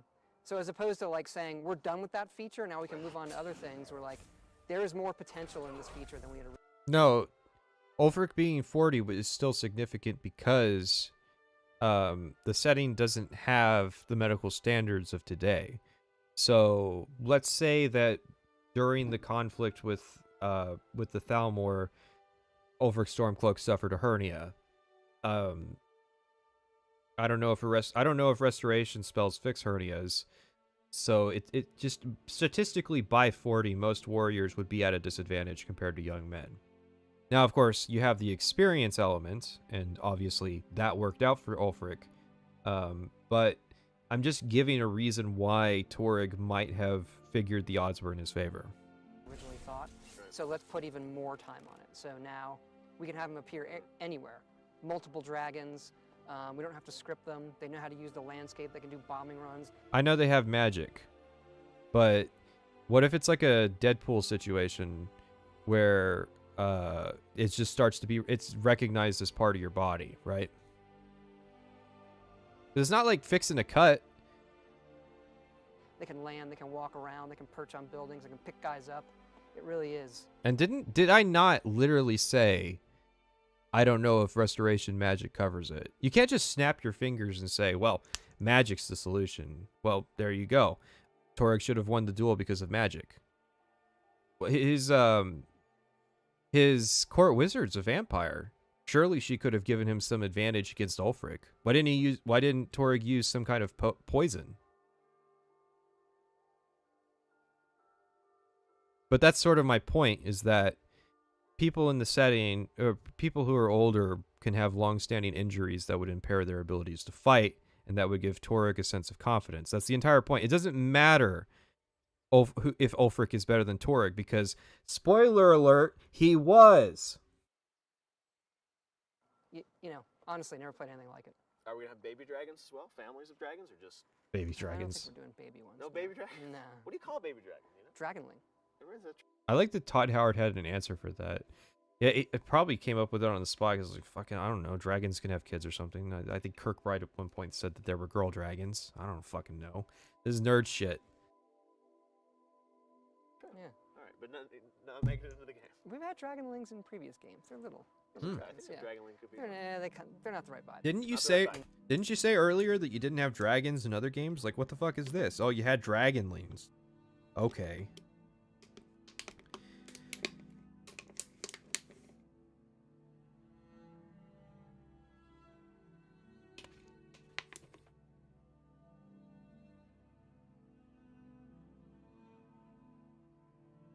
Imagine fighting beside your Ulfric as you conquer Solitude and suddenly he gets a herniated disc.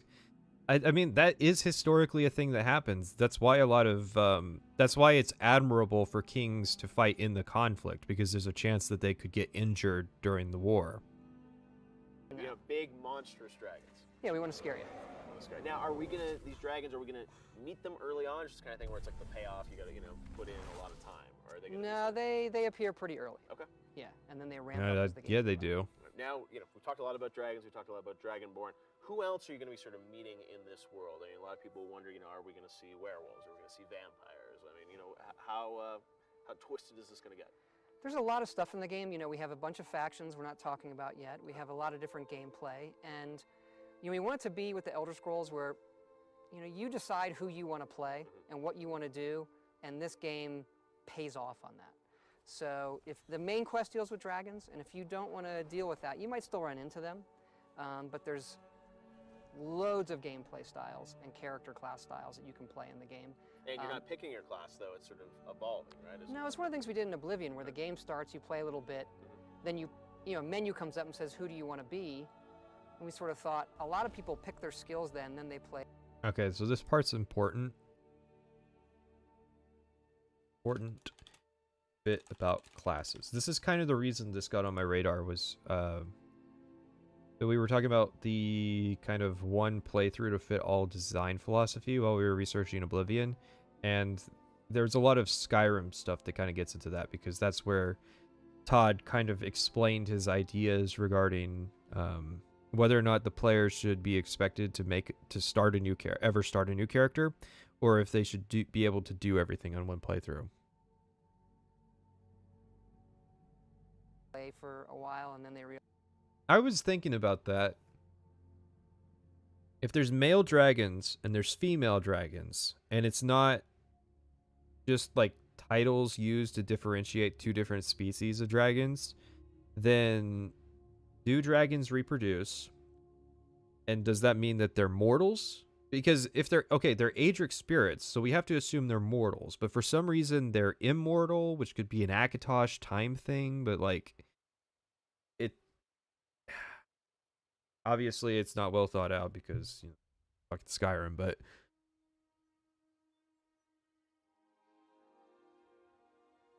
realize, Want to do something different now. oh, I chose wrong. I didn't have enough information in the beginning of the game. So this time, you just play. All of your skills affect your leveling, but the higher the skill is, the more it affects it. So it's a very nice, elegant. oh, finally somebody explained how Skyrim leveling works. I had no clue. Skyrim leveling is a fucking nightmare. Self-balancing system for leveling I up. can turn the We video thought, up. it was a little bit risky to try, but it's worked out really well. Now, your games are always known for having sort of lots of openness to them, lots of branching paths, Absolutely. lots of other ideas.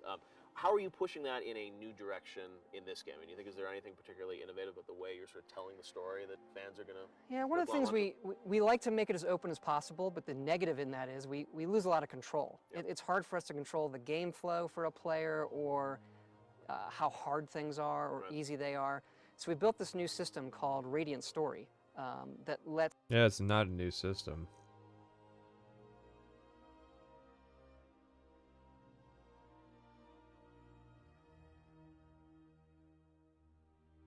Because Radiant Story is basically just how quests worked in Daggerfall. Elder Scrolls 6 might be a Halo Infinite type situation where people thought the game was in development for years, but the actual development only started around the release of the first teaser. Well, you have to remember, I call it the cyberpunk effect, but it's been going on for a long time. People think that people have no clue how long game development takes. So, like, oh, Cyberpunk was in development for 8 or 9 or 25 years, right? And you're going to be right.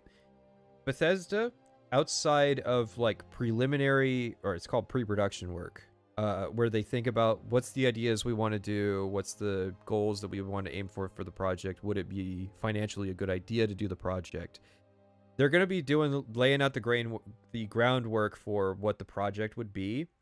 But there probably hasn't been a single thing done for Elder Scrolls 6, even now, because they are working on Starfield. It's not like YouTube content creators who do 25 different projects at once, where, I'm sitting on a Star Wars audio file that I could edit at any time and make into a video, but I'm also doing, Skyrim and Cyberpunk and streams and all that. Because there's so much money involved, they tend to be singularly focused studio by studio. So you're probably right that people are going to interpret it that way, but in reality, Skyrim's probably just going to have like a 4 or 5 year development period. I think the best thing someone said about Radiant Quests was that Bethesda mistakenly was happy that people thought their Radiant Quests were so good, and didn't realize that, because people were confusing Radiant Quests with normal quests, and didn't realize that their handwritten quests were actually so dog shit that they were almost identical to what a dynamically generated Radiant quest that's super non-specific about your objectives would be. Like, I finished the Dark Brotherhood today, and after you finish the Dark Brotherhood, you get Radiant assassination quests, and it's literally just the Night Mother goes, there's a guy in Windhelm who wants to set up an assassination. You go talk to the guy, and he's like, there's a person in Solitude that I want you to kill. And then, like, that's it. There's no motivation or anything like that. And that's probably on the better side of things, honestly, because then you have, like, the Thieves Guild Radiant quests where it's like, they don't even specify the city that you go to. So it's literally just, yeah, there's somebody out there who needs their numbers changed so that we can hit them up for a raid later. And then, like, that's just a generic dialogue that you hear 1,000 times when you do those quests.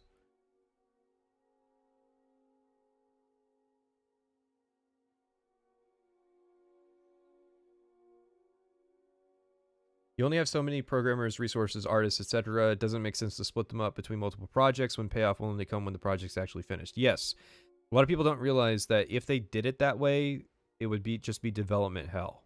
But there are occasions, like, the writers of a game will typically move on to the next project long before the programmers and animators and what have you. And then the programmers will be the next to move on, because while assets are being produced for the project, they need to be thinking about what the next project is from a programming perspective. So it's kind of like gradually the whole team moves over.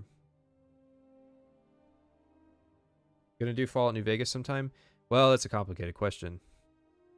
I try to stick to one project at a time. So, like, there was no guarantee of Skyrim 8 months ago. So they began using player stats to determine information on Radiant quests for Skyrim, like making sure their quest leads to a new dungeon.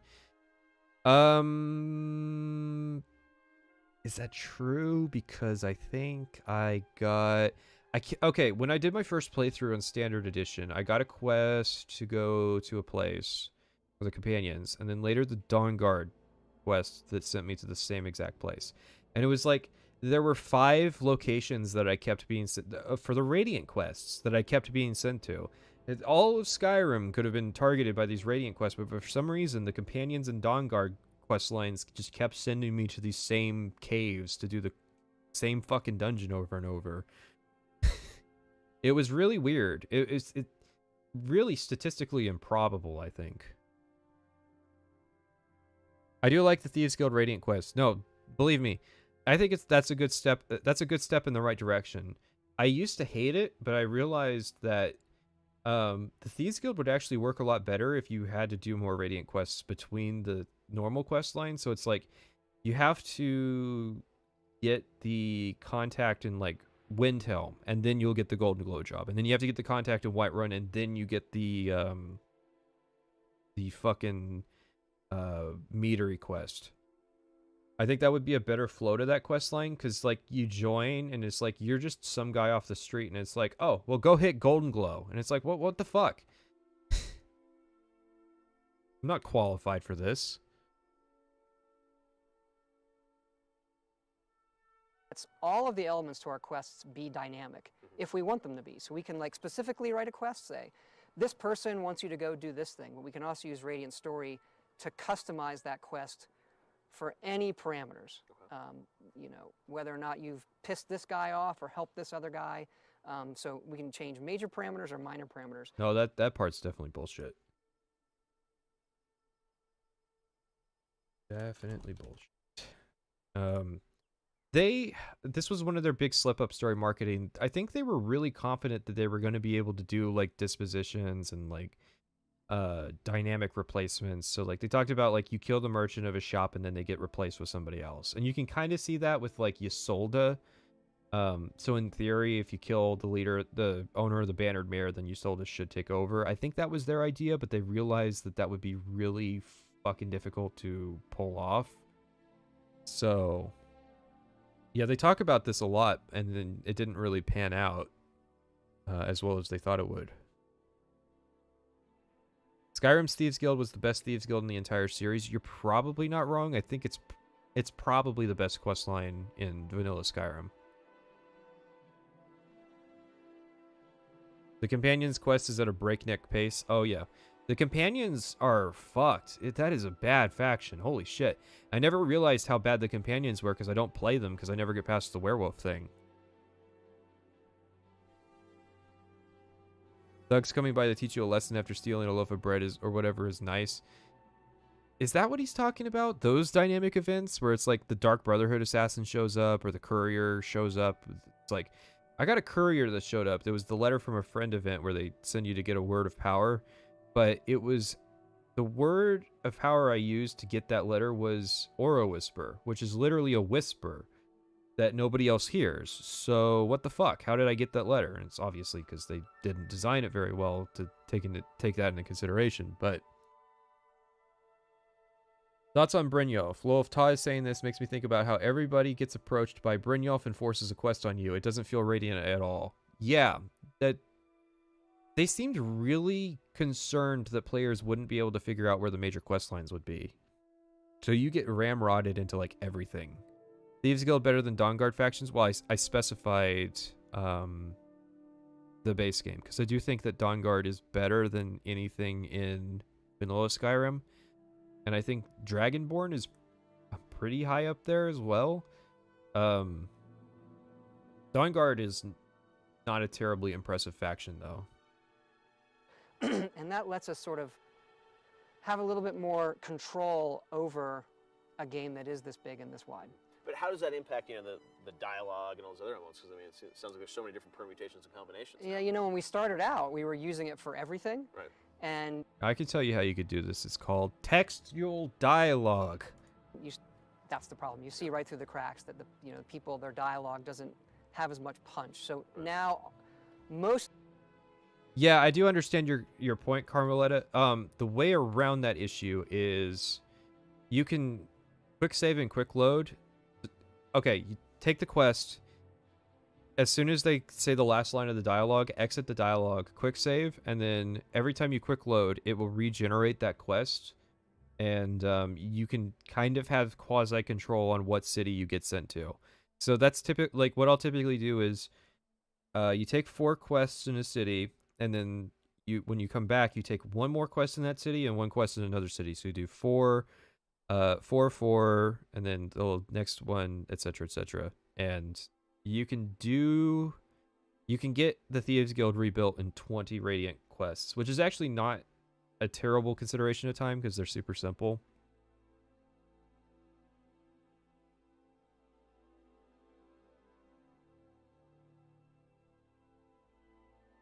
Most of the quests are hand done. There are elements in the quests that are we call. I do agree with the Brynjolf thing, and I brought that up in the Oblivion video because there's plenty of ways to get the player into the Thieves Guild without having Brynjolf walk up to a lawful good character and say, "I guess you've never done a day of honest work in your life." Because I'm honestly tempted as a bit to have a character who escapes Helgen and then immediately goes and like works in a mine and like chops wood and shit, and then goes to Brynjolf and he's like, "I bet you've never done a day of honest work in your life." No, I've only done honest work so far. That's just chim abuse. Yes, but the alternative is you keep getting fucking quests to go to Raven Rock or Riften, which don't progress it, or you keep getting quests to do Windhelm after you've already finished Windhelm. Because the thing is, even using the reload save, it takes like 10 attempts to finally get the city you want.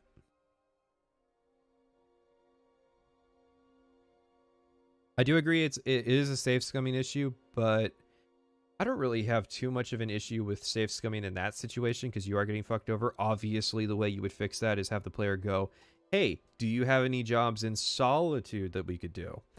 And then we just go from there. The only issue with that, I guess, is Bethesda was worried that players would just go, "I want a Riften job, I want a Riften job," and farm that over and over. That might be their concern. Fuck if I know. And that's the problem. You see right through the cracks that the people, their dialogue doesn't have as much punch. So now, okay, hang on.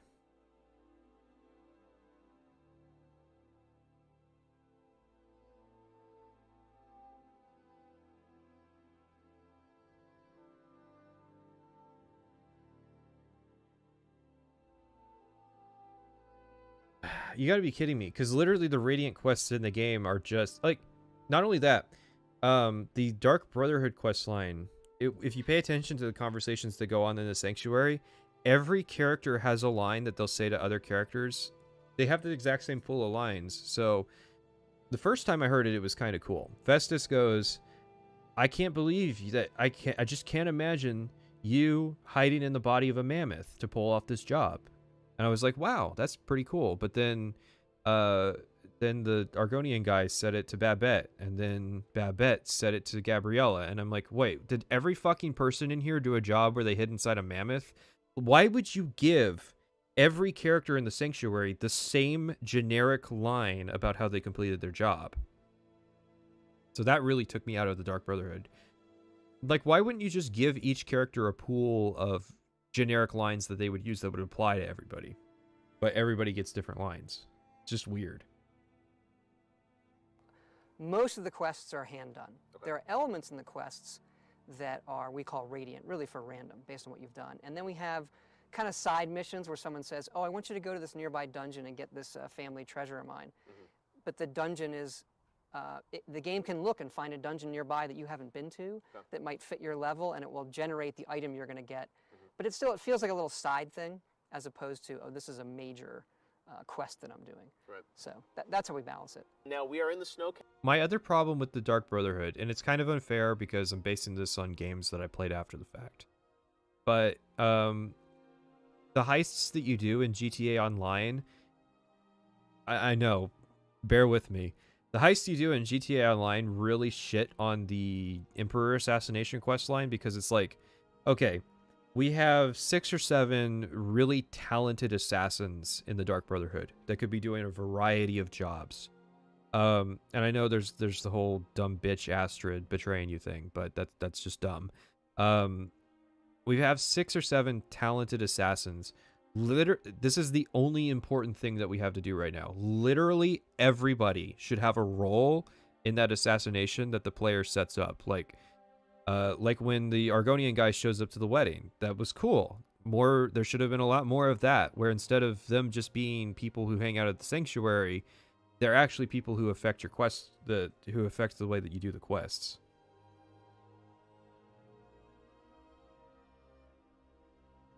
Found the article where they say the Radiant story tries to send you to new places. It's in the research Discord on top. And now Todd finally said himself. Yes, thank you. If you find anything on Skyrim, I mean, there's a chance I already have it, so At some point, I may post a list of what I have, but if you have anything, you can post it over on our Discord at the research channel. And if it's useful, and if I don't have it before, you get a roll. Which lets you post images in general, by the way. Mr. Caption made a point about this with the arrow line. It comes across as so strange because you have so many different actors saying the exact same line when at that point it could be unique. Yeah, and the thing is, Skyrim had the exact same dialogue constraint that Oblivion had, which was the file space limitation that they couldn't, I think, hang on, I actually have a source for this somewhere. They couldn't go past a set number of lines, and so that really limited their ability to do it. Let's see, this article. Ah, for fuck's sake, I gotta do a CAPTCHA because it's all archived, and for some reason the archive site I use thinks that I'm a robot. It's probably because I've archived like 5,000 different things on their website. Skyrim had 60,000 dialogue lines, which sounds right because of the file space limitations of the DVDs that they were using. So the thing is, if you only have a set amount of real estate for dialogue lines, why would you definitely have repetition for certain dialogue lines? It doesn't make sense for female guards and male guards to share the exact same lines. That's just kind of stupid. You know, you can push the statue over and kill the bride. Yeah, what I did was, and I forfeited the bonus to do this, but I love using fury spells to make the targets fight other people. I think that's a really cool way to kill people. So that's what I did for my first Dark Brotherhood playthrough. Because there's going to be another one. But I mean, I don't know. Even the Dark Brotherhood is disappointing in context of Oblivion. And that kind of really says something. Like, in context of games that came later, sure, it's not fair to make those comparisons. But it's like, even Hitman games of the time could do way better. And, you know, it's just reflective of that jack of all trades, master of none. I like Dishonored as far as assassin games go. Yeah, that'll probably come up when I do an analysis of the assassination of the Emperor, because you did not need the Astrid betrayal plot point for them to fucking fail that assassination. That was weird. Oh, damn, we got 600 viewers in here. Shows how much I check on the stream. Give me a rip if the stream is down, I guess. I don't know, fuck. Tell me if we're still live.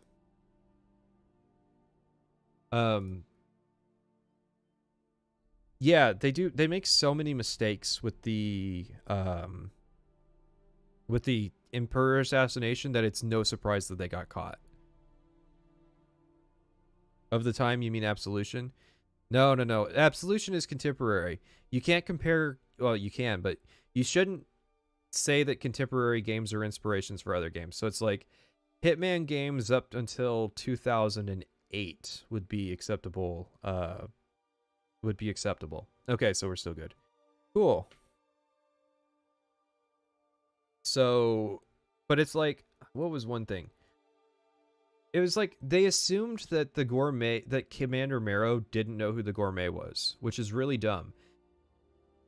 Commander Marrow should have at least been aware of like general details about who the Gourmet was, even if the Gourmet didn't want him to know, because he wasn't exactly running like that clandestine of an operation. So it seems like one of the things Commander Marrow would have investigated in the months that he prepared for the Emperor's visit to Skyrim would have been what's the identity of the Gourmet, so that when they show up, I can, you know, verify that they are actually who they say they are. Because we just walk in and we're like, yeah, we're the Gourmet, which, you know, in retrospect, of course, it was a betrayal. So Commander Marrow probably knew when we walked in, when we checked in with him, Commander Marrow probably knew that we were the assassin. That is a plot point, but even if it wasn't, Marrow probably knew that the Gourmet got assassinated. And that's just one thing. How much would you have given away by saying he's an orc? Yeah, exactly. I think the idea was the Gourmet wanted to remain anonymous because nobody would have taken him seriously if he was an orc. But it's like Commander Marrow could have just made a promise that he wasn't going to leak his race and say, what race are you? What gender are you? And then, when this fucking wood elf shows up claiming to be the Gourmet, get fucked. Like, if Commander Marrow knew the gourmet was bullshit, he should have just killed us as soon as we walked in. Because we were in the middle of the Castle Dower courtyard. Like, we should have just got hit by, like, 5,000 arrows at once as all the Solitude Guards just mowed us down.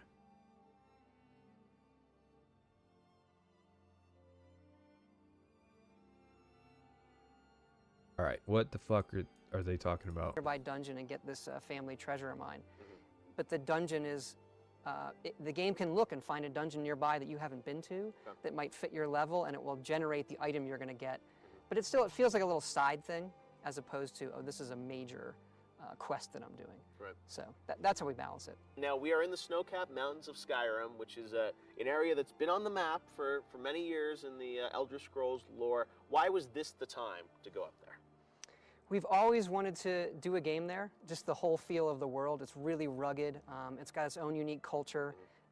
It's the original home of men in the world of the Elder Scrolls, and it's these guys long ago used to worship dragons, and now dragons are returning. Well, that's actually a plot point, is that Marrow wanted the bodyguard to get killed because apparently he hated him. I don't know when that relationship formed, but whatever.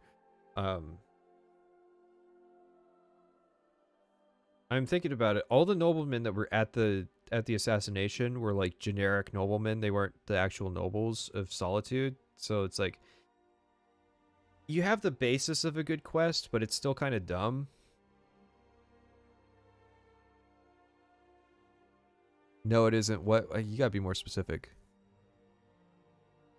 Something we've always wanted to do, and just the right vibe visually and gameplay-wise with the dragons. Something cool. Now, when you look at the Elder Scrolls series, I mean, you have done so many games, won so many awards for the games. You look at something like this, I mean, do you ever think about, the arc of the larger story and sort of where you want to take the series? Or is this sort of, hey, it's like, let's do this one, and then we'll think of, different land for the next one? Or, I mean, is there sort of, a sense of where you want to take the series to its ultimate end? We take it game by game, honestly. Right. We want each game to be its own. We kind of treat the previous games as any good history that you'd have in a fantasy world. And no matter when we do an Elder Scrolls game, for the time that it's out, we just kind of aim for the biggest, craziest role-playing game anybody can think of. That's what we try to create. Right. That's what we really want to play.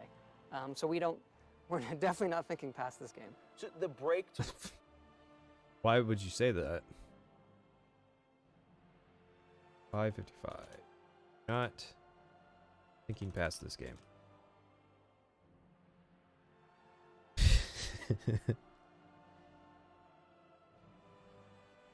Everybody's problem with Skyrim, that was an Elder Scrolls fan before Skyrim, was that the Nords were presented in a very interesting way, and then when we got to Skyrim, there's like 5 people there who actually act like the way the Nords acted previously. Like, one of my issues with Skyrim is that the general way it portrays Nord women is just that they're bitches. Like, you look at Ayla's character and is her character that she has a particular philosophy or morality to things, and it's like, she's just kind of a Hircine worshiper and she's a massive bitch to you. There's lots of Nord women characters that are like that, and then you have the other Nord women stereotype, which is the skinky slut. But it's just like, where's the Nord women that I'm actually terrified will rip my head off for, like, principled reasons? Because it's like, the way that Nords are characterized, you almost think, well, why aren't orcs? Like, why aren't they just seen the same way that orcs are, if they're just fucking savages who fight people? Like, no, there's got to be some kind of underlying principle, moral value to Nordic culture. And I always think of it as, the races that you see that aren't native to the province are kind of like the exiles of that culture. So it's like, when you see the Dark Elves in other places, they're snooty bastards that are xenophobic. But then when you go to Morrowind, you see that, there's a variety of Dunmer. Some of them are just like normal people, and some of them are honor focused, and some of them are mercantile in nature. And it's like, there's great diversity that I think was lacking from, it was lacking in Skyrim when they, compared to the way that the Nords were portrayed before. Wasn't there a wife who ran from her husband, kicked a bandit leader, and became the leader herself? That sounds like a Nordic thing to do. Or it sounds like a thing to say the Nords did. Old lore for Nords was crazy and most had the Thume. Yeah, that was the thing. One of the most powerful wizards of all time in the setting was a Nord. Like, I think people kind of gloss over that fact. And then they just go, oh yeah, they're just fucking like Vikings or something. Who the fuck knows? They're boring. The excuse for modern Nords now is that they're imperialized and not very traditional. Yeah, and then people oppose Ulfric Stormcloak, who just wants to bring back the cool Nords. Like, come on. Do Fallout 3, which was interesting for you guys. How do you think that sort of changed the way you designed it? I mean, was it nice to have a break? Did it bring you back with a fresh perspective? It really did. You know, Okay, so mark down that this was the part where they talk about Fallout 3.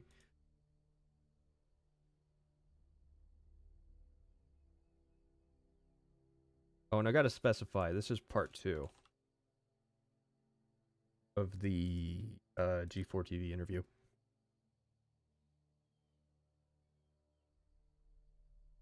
Fallout was something that we really wanted to make, as far as we loved the series, and we did need a break kind of artistically from doing Elder Scrolls for 10, 12 years, however long we were doing it. And now it is, you know, we're fans of the Elder Scrolls as well, so when it came time to do this game, you know, our excitement level, we were really excited to get back to it. And you were so excited about making Elder Scrolls games that you didn't do it for a decade. There's a different kind of, you can make things beautiful in a different way, where you're standing in a meadow with flowers and trees and there's deer that come by, and being able to do that kind of beauty on the screen, and then going down into dungeons and getting into that ruggedness, it really is a different vibe. That back one, back one, back one. We're gonna see the horse for a second while I pull up a second video. Yeah.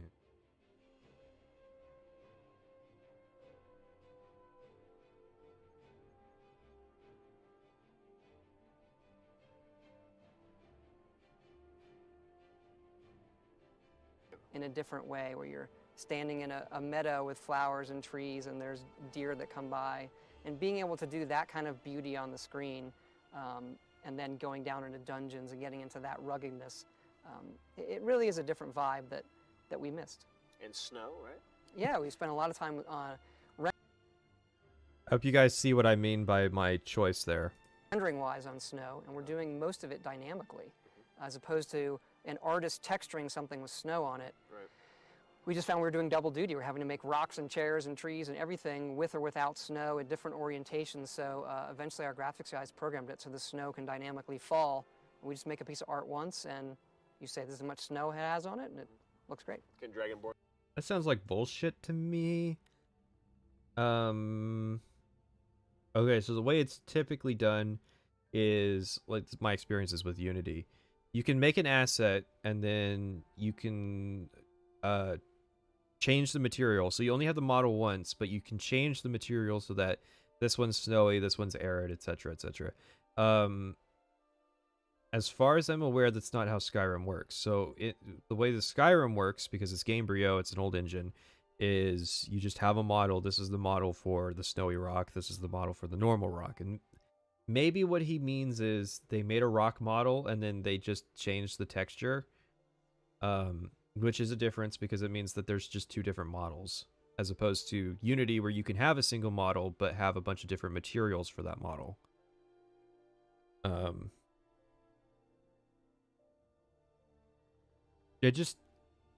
It's something's off about this. Born to a snow angel? I don't know. No? No. Makes you lament. I kind of wish Skyrim had Red Dead 2's snow, because that was very cool seeing that, like, the tracks you make. Because if you've ever walked in the snow, you know that, like, you make these trails through the snow that look pretty cool. And being able to do that in Red Dead was really neat. And I think that if one of the things Anniversary Edition came with was, like, the addition of volumetric snow, I would be much more positively receptive to it. I'll add that for you, DLC. Hey, Yeah. I was gonna say, or like at least roll a snowball, right? Yeah, no, we're not doing that, sorry. No. Why are you playing in the snow? We got bigger features to worry Bigger about. features. Dragonborn won't be tobogganing. No, it's he's not that kind of guy Not or the girl. guy. Yeah. That's right, because you get to pick, right? Yeah, you can. guy or girl. Yep. Dragonborn. We have all 10 races again. You can be a male or female. Customize how you look. That's the whole vibe of Elder Scrolls. Be who you want to be. And we'll. Well, in fairness, Skyrim's creation kit is the one I have the least experience in, so I don't know what's possible with it. But based on my experience with how this engine works, it just doesn't seem plausible that they have like variable kind of models based on the climate. It just sounds like marketing bullshit to me.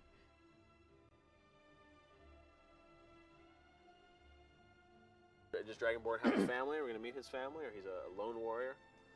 He is a loner who's come into this province. I'm glad I'm not the only one who doesn't like this interview.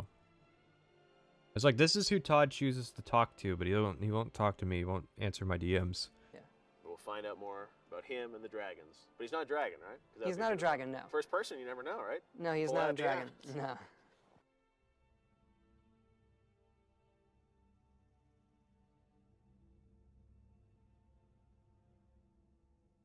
God damn it, I am fucking this up. I was trying to do a dramatic thing where I type it out and very neatly go, player character is not a dragon. But then I had to go and fuck it up and have to hit backspace. So that's just fucking embarrassing. Ruin the bit. Is this from 2011? Yes. Am I gonna look at the GDC talks about Skyrim? Probably. Let me consult the list.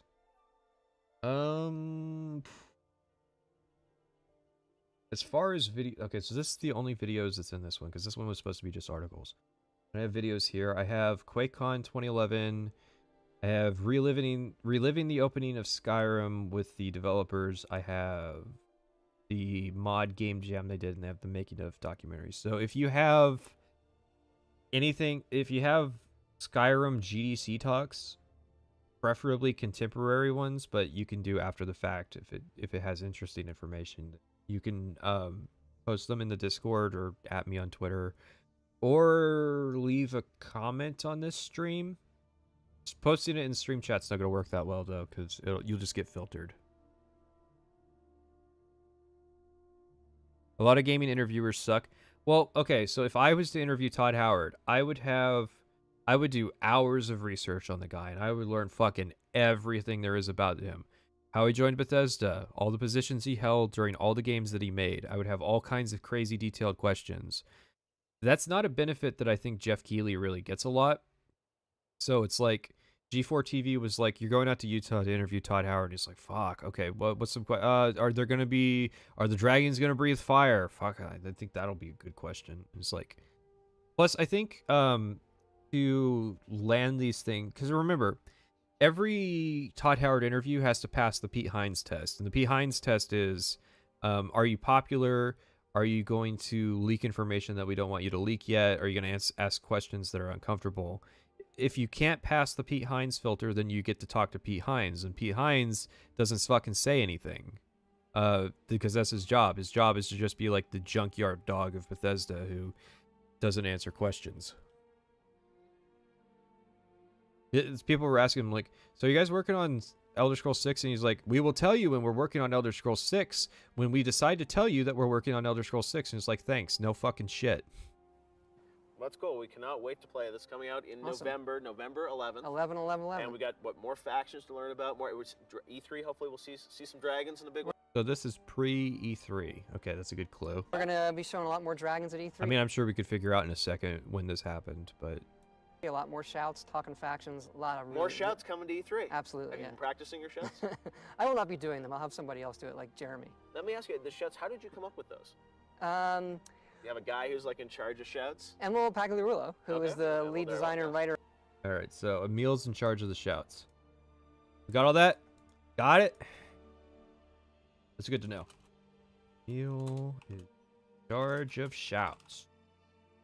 Neato Completo, because I still don't know who all wrote what quest lines, so I haven't done that part yet. On Fallout 3, great writer, and tasked him with coming up with the dragon language. Well, the thing is, this is a marketing interview. Yeah, I was thinking more like the interview where I got the quote about Crunch, because that was a more general interview he did about kind of just his career. That wasn't pertaining to an actual game. So, like, yeah, obviously this is going to be all Skyrim questions, but I'm sure you can do better than are the dragons going to breathe fire? If you pre-prepared. Okay. And he literally went home one weekend and made mead, and came in the next Monday and said, "Here you go." And we're like, wow. Can he speak dragon? He's. Can you make mead in a weekend? I don't know what goes into making mead. I don't know if that's kind of like a weekend project. I know like beer is definitely like a long-term commitment. The best one at it, yeah. When he shouts, the shout, like when you watch the trailer, the guy shouting, that's Emil. That is Emil. That is Emil. How do they say Emil? All right, that's another good tidbit. Hang on.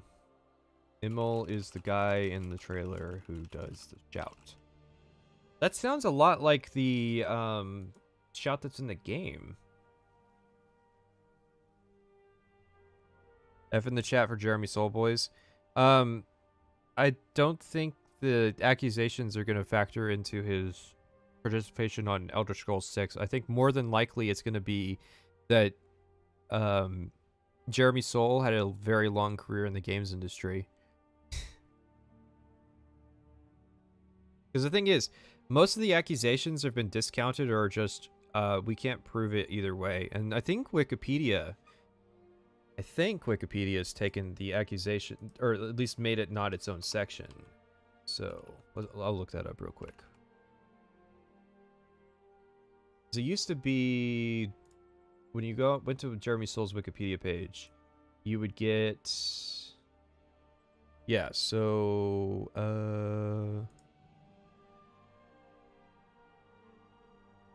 like in the content section, there was a whole thing for like, sexual assault allegations, like one of these sections, and they've since removed it because yeah, they've just lowered it down to. I'll show this off because I went to the effort of setting text-to-speech up.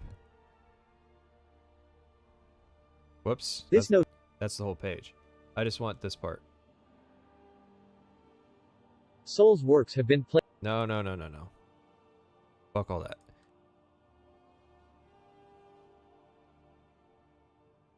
In August 2019, Soul was accused of rape by game designer Natalie Lawhead, 38, 39, 40, 41. He was also accused of sexual harassment by vocalist Arilee Bryden, 42, 43, 44. He denied the accusations, with no charges being filed. 42. Materia Collective ended their work with Soul on his symphony The Northerner in response, Where's and the Soul's volume? official social media pages were taken down. 45, 46, 47. Soul's music distribution platform Direct Song was also seemingly taken offline around this time. Thanks for being so loud. Thank you, David. Oh no, it's Daniel. But yeah. They've kind of winded that down. I think it's more just he's old. And people don't believe me when I say that like Todd Howard's old, but he's old. He looks young, but that's just the deal he made. He's a lich. Yeah, he can really do it. Can you say a little something to us in Dragon in this interview?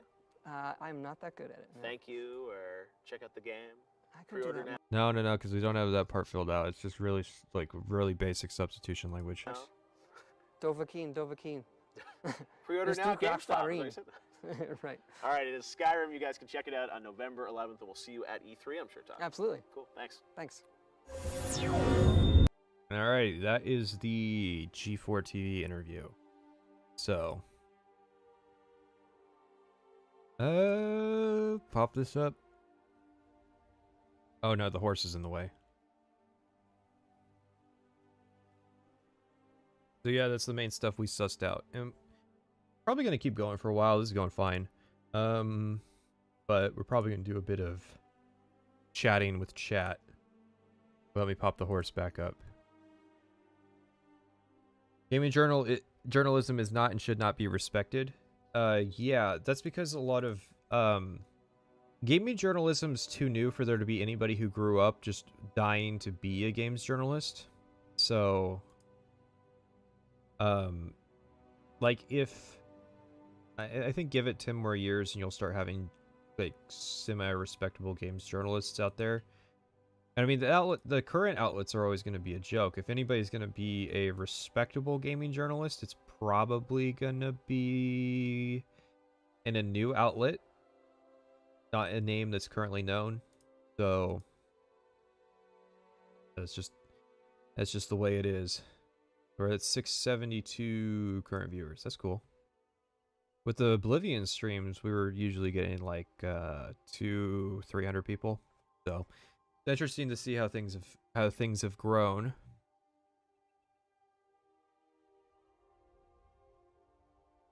I think your part 1, part 2 is marked wrong.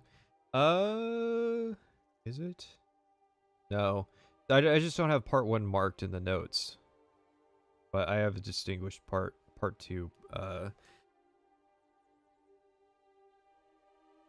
You know, Emil is a good bad writer. Emil should probably stick to level design. I'm not sure why he thought he would be a good writer, because the Dark Brotherhood is a bunch of decently designed missions, but the story is not very good. And for some reason, he fancies himself like this writer, but he's not. Are you implying Angry Joe screaming about Madden for 90 minutes every year isn't journalism? Does Angry Joe consider himself a games journalist? I think he considers himself an entertainer, but I don't know. I haven't seen an Angry Joe video in like 7 or 8 years.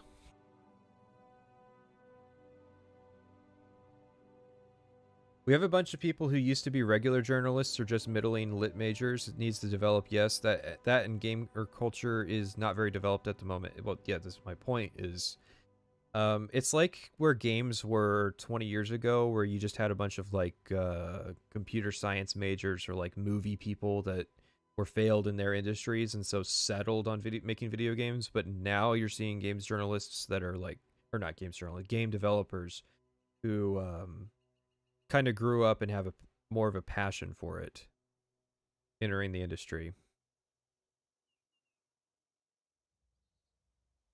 Asking for respectable games journalism is like asking for a serious report on this year's Tinker Toys. You probably don't read a lot of stock reports then, because the thing is, the gaming industry is $1 billion industry. There's a ton of money that's involved. It's massive. Tons of people get their entertainment from it. It's as serious as any other entertainment industry or any other thing that you consider legitimate. And the thing is, I mean, your example doesn't work because people do listen in on the conference calls of Hasbro to make their investment decisions, because Hasbro is $1 billion company that has actual tangible products that they sell. So, I don't know. I don't buy it.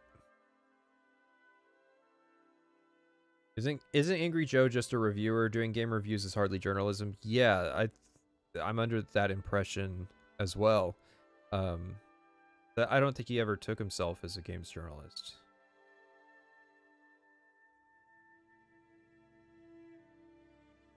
I don't think hiring novelists is a good idea for video games, because a lot of novelists don't understand the format. And so they might be good writers, but like, let's be honest. Is the writing of Half-Life one of the selling points? Because I don't think so. I don't think the Half-Life games, 1 or 2, are particularly well written. And I know that that might be seen as heresy because everybody loves the Half-Life writer who basically spoiled that Half-Life 3 probably wasn't ever going to happen. But the thing is, I didn't like Half-Life 2's story. I actually hated Half-Life 2's story because it got in the way of Half-Life 2 as a game. I also hated that it was a tech demo. But the point is, my experience with novelists becoming games writers is usually just linear storytelling, because that's what they're used to. They're not used to the interactive elements of storytelling. You might be better off getting a playwright, because playwrights have a lot more experience when it comes to kind of interactivity in the storytelling medium. I believe he has a weekly news show on all things gaming. He also gets press passes for events. Honestly, he might think of himself as a journalist now. I mean, he can identify as whatever he wants. Who gives a fuck? But like, yeah, if the whole thing is Angry Joe's not a games journalist, well, no shit. And I don't think covering the news makes you a or covering the news does not make you a journalist, especially if all you do is just repeat other people's stories, which is what a lot of news channels on YouTube do anyways.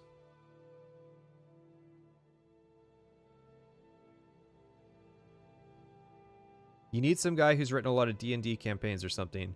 Yeah, well, and you see how that panned out because Ken Rolston, who was the lead designer for Morrowind and Oblivion, was a D&D module writer, and then who else was it? Bruce Nesmith, the Thieves Guild writer and lead designer on Skyrim, was also a D&D writer for. So I think that's probably a good thing because D&D modules do have to account for a lot of interactivity in the story because obviously players are pretty unpredictable in the decisions that they'll make, and so that's kind of the mindset. And I've seen stuff before about advice for writing games, like taking into consideration the consequences of all the decisions that the player can make. So I love your work and the passion you have for TES along with other games. Really looking forward to the breakdown of Skyrim. Well, I am too. Hopefully we finish it before 2023. I don't know if it'll take that long, but it is a considerably lengthy thing. And we're doing this at a different point in the process. The Oblivion streams were like in the middle, whereas this is the beginning. Most modern D&D module writers are also writing incredibly linear stories. They're not really that emergent anymore. Well, yeah, I was talking about like first and second edition stuff. Mind you, I haven't really done a whole lot of D&D, but so I've heard things about the current modules that a lot of them are miss, a couple of them are hits, but it's a good basis. If TES 6 had a voice protagonist, I'm not playing it. I can agree with that sentiment. I think that the voice protagonist wasn't the worst thing for Fallout 4. It's just okay, so Bethesda constantly has the problem of we have too much dialogue and not enough space for all the dialogue. And it's like, well, why the fuck would you accept a voice protagonist then? Because that's just going to balloon the file size.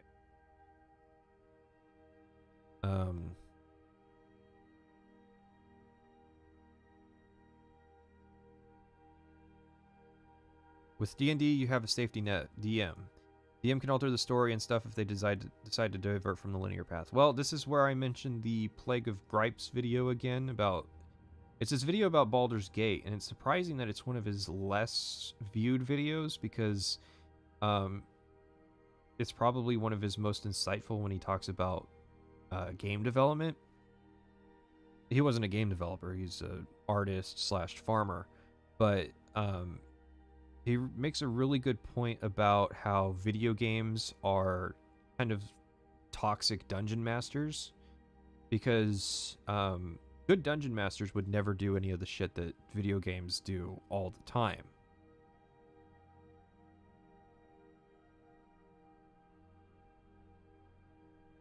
I had my headphones off, so I wasn't hearing the Skyrim music. Did I play Outer Worlds? No, but I am going to before Starfield comes out. That's one of the games I intend on covering.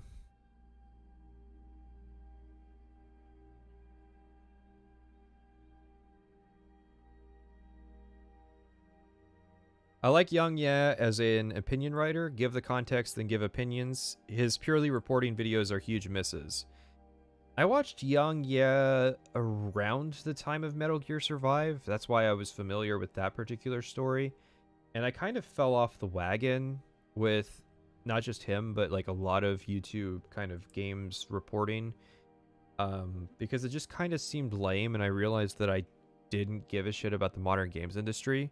Because so few games that I want to play ever get made these days.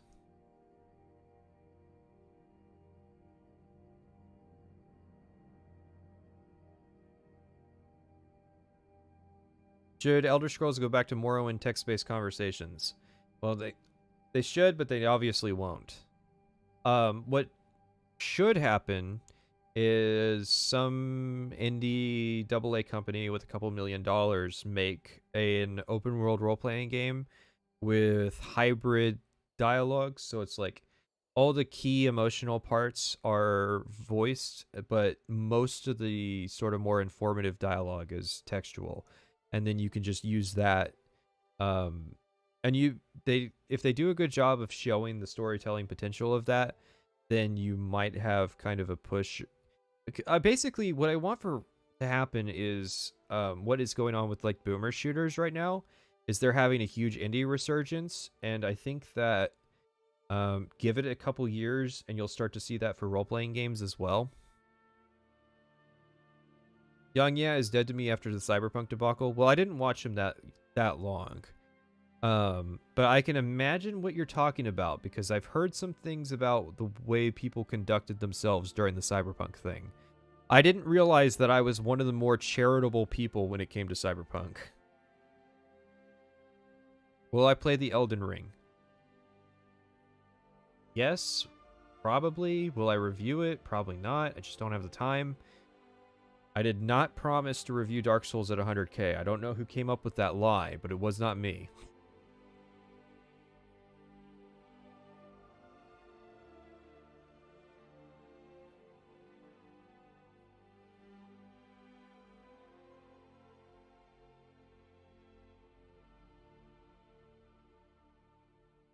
I think you'll find Outer Worlds to be particularly underwhelming.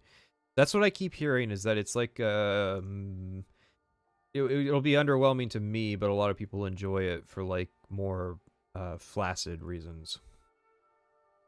And speaking of flaccidity, remember, it is no Nostalgia Critic November.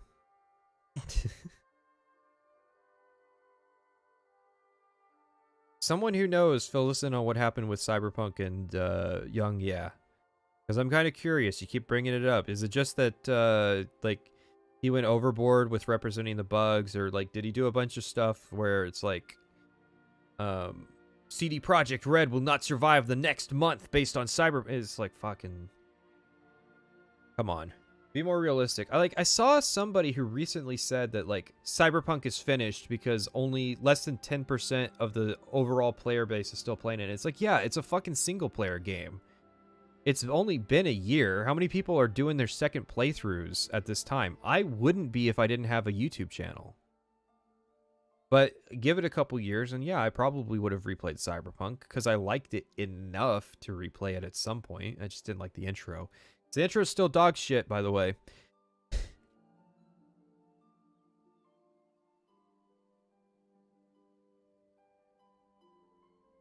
You already failed no Nostalgia Critic November. Then you got to make your profile picture Doug Walker's face. I'm going to put that on the screen real quick. Let's see. What's a good one I have saved? Yeah, that's fine because it gets Satellite City in there. There you go.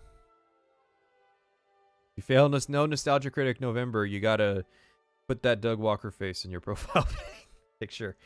Red Letter Media is superior to all. Also, someone at AVGN plagiarized some stuff recently, so Red Letter Media might be the only uncorrupted channel left. Yeah, I had heard about that story. I think it's probably overblown. I think that when you hire people to help you with your YouTube channel, which is something that's become kind of the trend recently, as the bigger YouTubers are kind of starting to have that that structure to be able to have employees, one of the risks you're going to have happen is that people steal stuff. So I don't think it necessarily reflects on James's ethics as much as it does his hiring practices.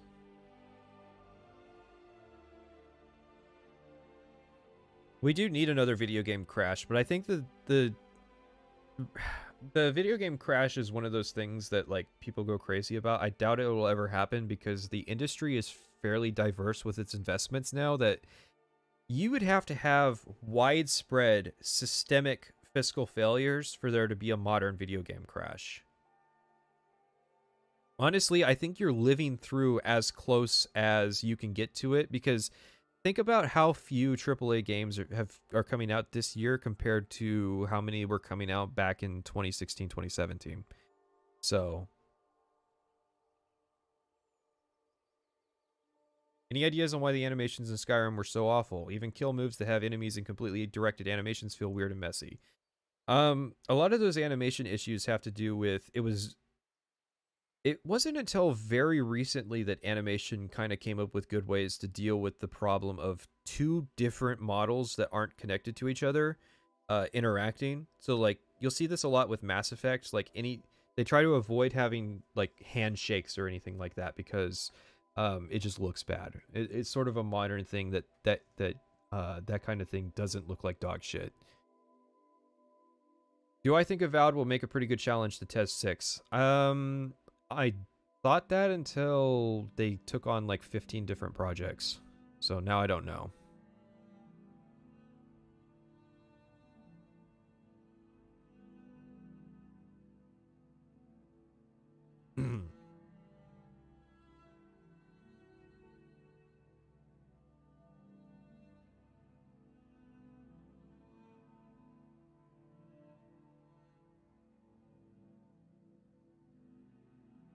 Alrighty, let's get a move on.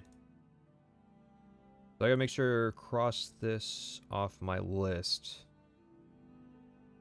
All right, we got to pick. Do you want to hear some Kotaku, NPR, or IGN? Actually, I can do a poll.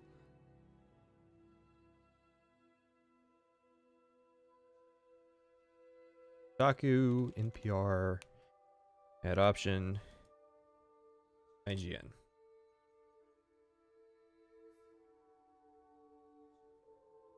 Let you guys pick what we cover next.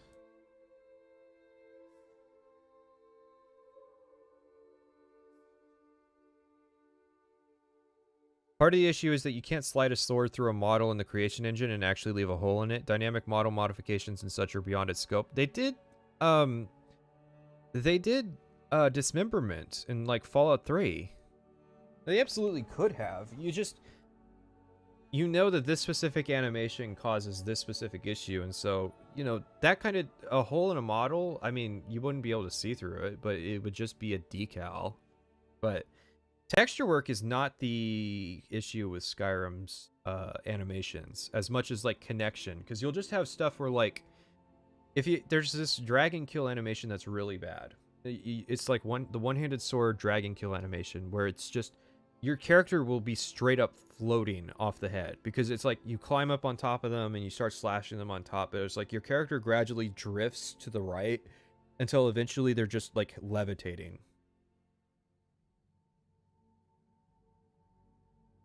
All right, I'm thinking Kotaku is the winner.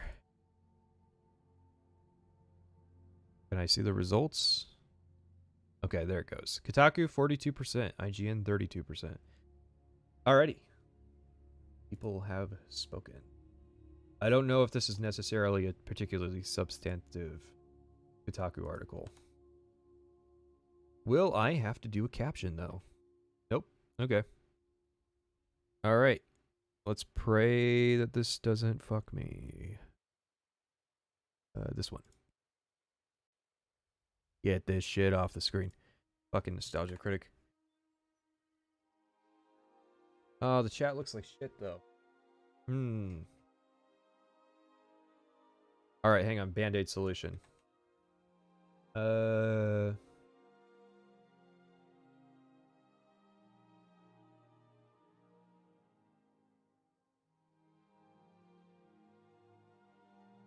tested like 5,000 different ways to do these streams, and okay. Now I do a filter, and let's see. I think the crop pad had an opacity option. No.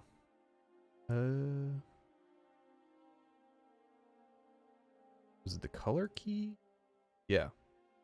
Opacity, 50%. Look at that. On the live, less than a minute. I mean, it was really simple, but let's be honest. Could have been a lot worse. Alright. What are we talking about? Can you not move the chat to the other side? Oh, yeah, that's not a bad idea. I think the issue is, this shit's not center. Oh, no, not that. This. No, no. God damn it, OBS. What is it hooking onto?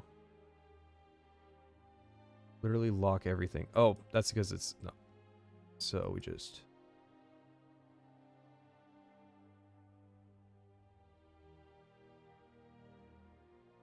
Oh, that's... Is it showing YouTube? Oh, yeah. Okay, that's why.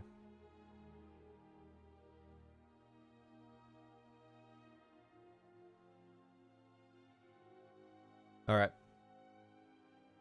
On the fly. A lot of this stuff's going to be on the fly because every website does their HTML different. And some of them are just like thick.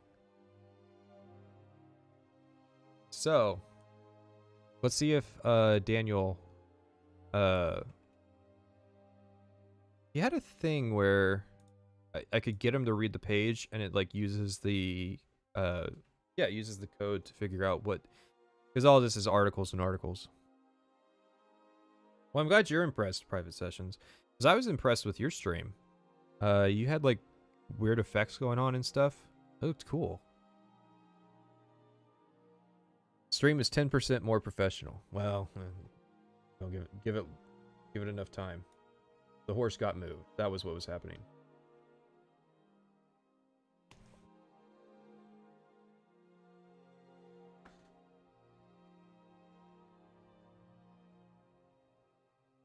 All right, Daniels, take it away. Bethesda's Todd Howard promised better graphics, withstood your calls. And Tim Rogers showed up. Our Now it's quiet. latest podcast is now available for download. Hear Fallout 3 and Elder Scrolls 4, Oblivion lead creator not just dodge your Fallout New Vegas questions, not just allude to future work, but chat with Kotaku crazy uncle Tim Rogers. Hey, speaking of Tim Rogers, he had a Cyberpunk review come out recently. Yes, that is the same person.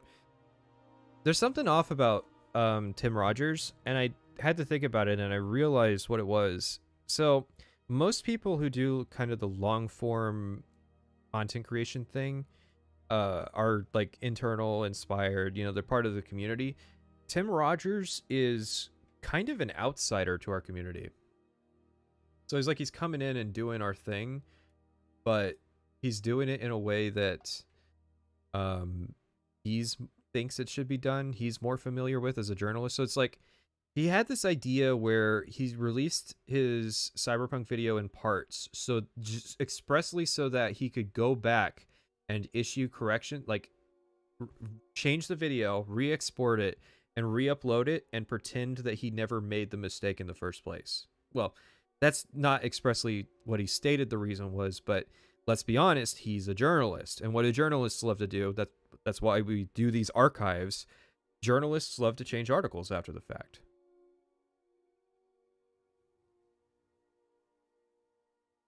Tim wants to be cast in a Bethesda role-playing game. And you wanted to know how the graphics will improve in Bethesda's games. Better animations, Howard promised. Who wrote this? A fucking child? Tim wants to be cast in a Bethesda role-playing game. Paragraph. And you wanted to know how graphics will improve in Bethesda games. Better animations, Howard promised. Thanks. This is so insightful. You wanted to know what he would want out of more Morrowind. More distinct sense of cultures, he said. Related stories. No. 26.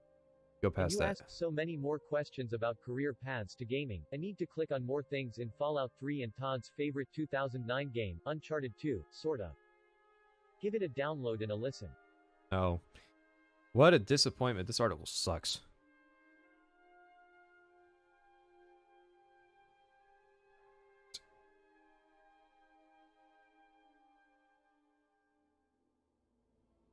Taku.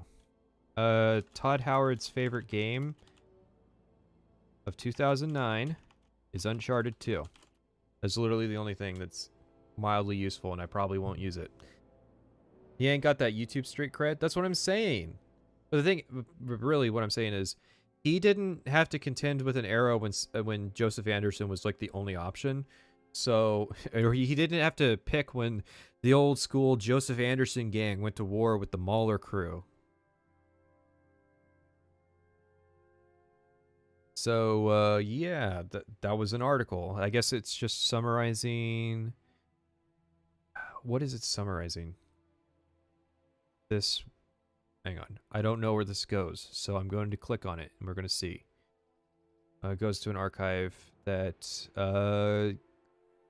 Okay. It no longer exists. This is why archives are a thing. By the way, I downloaded every episode of the Bethesda podcast I could, even the ones that don't have to do with Skyrim, because I figure one day that's going to disappear too. So, you guys voted for that. That was Kotaku. Not all sources are equal. So, we'll scratch that off the list. Next up was IGN. And it's probably only because you recognize the name.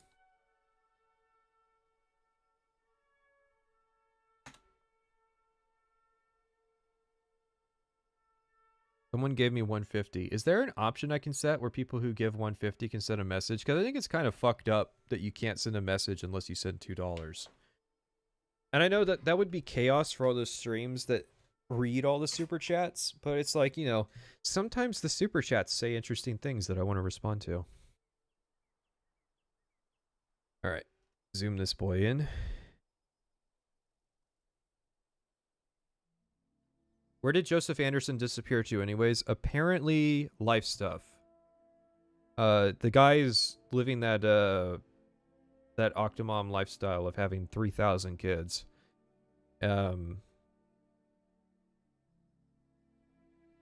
Alright, so I'm going to talk about this because the Kotaku article sucks and some of you want to be entertained. So I have this wild conspiracy theory that I'm responsible for there not being a Joseph Anderson Witcher 3 video. And I will stress that this is a wild conspiracy theory. I wasn't drinking when I came up with it, but I probably should have. So, Joseph Anderson posts on Twitter that the Witcher 3 video is basically done. He's just waiting for Cyberpunk to come out so that he did, because he doesn't want to be dated by anything he says in the video, right? It's just like, why would anything you say in the video be dated? If you're correct, regardless of what state Cyberpunk is in. Well, Cyberpunk shit the bed. Obviously, we all know this.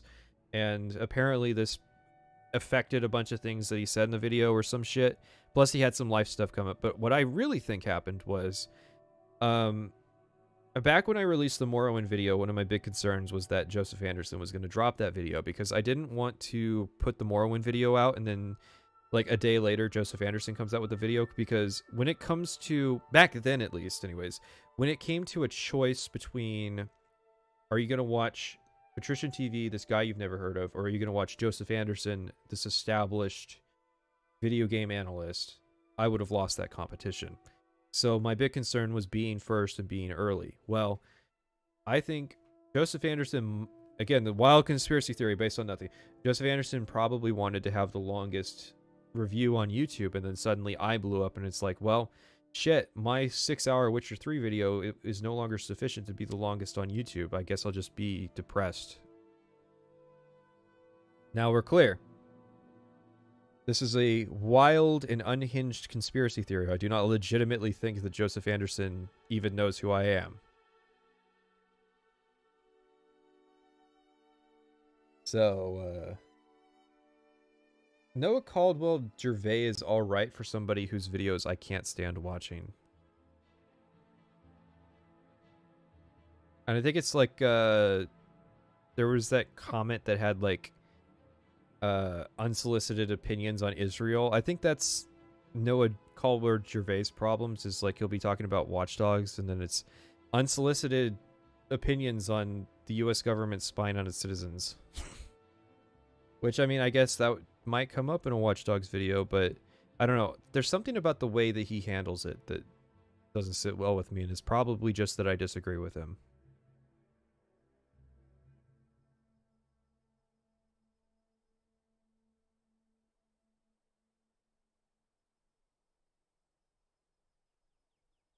That dude biting the girl's face? The fuck? I don't watch Anderson, but I doubt he's that petty. Yes, exactly. That, hence, unhinged conspiracy theory. I don't, I don't think that he actually cares about having the longest video on YouTube. I just think it's funny to say that he does, and that he got unmotivated, that he got beaten to the punch by some nobody. There's 0% chance your videos don't show up in his recommendations. Yeah, but he's not looking at his own recommend. Like, do you think I actually watch a whole lot of long-form video game analysts? No, because it's like cancer. That's why we do these streams, is that I can't stand watching those fucking videos without either some kind of substance or an audience to do it with me, to chat about stuff. I'm glad you guys don't give a shit about us actually doing the research, because, to be honest, I do this to hang out with the chat. Like, fuck reading IGN. Oh, well, okay. I just remembered what my problem with Noah Caldwell-Gervais is. I'm from rural Washington, he's from urban Washington, so I hate his fucking guts. Because rural Washington has its natural resources stripped to pay for Seattle's policies. So that's the source of the issue, is that he's a Seattleite. Alright, let's read. Rage Tech being kept inside Bethesda family. By Jim Riley. Game developers will have to have their games published by Bethesda if they wish to take advantage of id Software's latest high-tech game engine id Tech 5, the same engine being used in the studio's upcoming shooter Rage. How many games got made in id Tech 5? Mahler has like 14-hour response to H-Bomber Guy's Dark Souls 2 video. Yeah, but it's not one singular video, and it was like 11 hours long.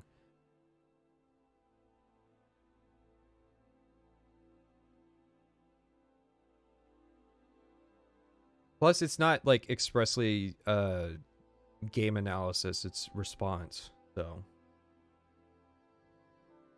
id Software design director Matt Hooper told IGN that one of the benefits of not licensing the engine to external studios means their games will look more unique than anything else on the market. I personally think that's a good thing. Not only from just the amount of resources you have to spend supporting the technology, but from just giving you an edge, said Hooper. We're the only ones right now exploiting the goodness of id Tech 5, and that feels good. Okay, that's some serious big cock energy. Going to look different than other games just by default.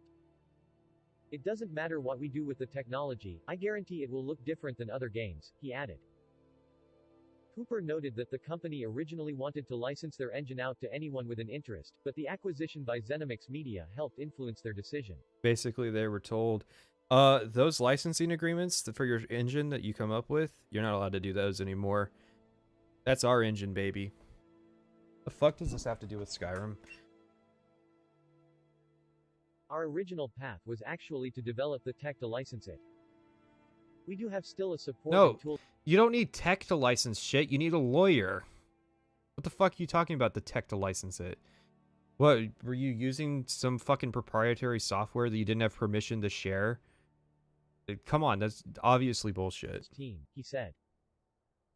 When we decided to take a lot of our IPs internal and grow teams internally, we actually are not licensing our tech, but we have multiple teams that are utilizing the technology.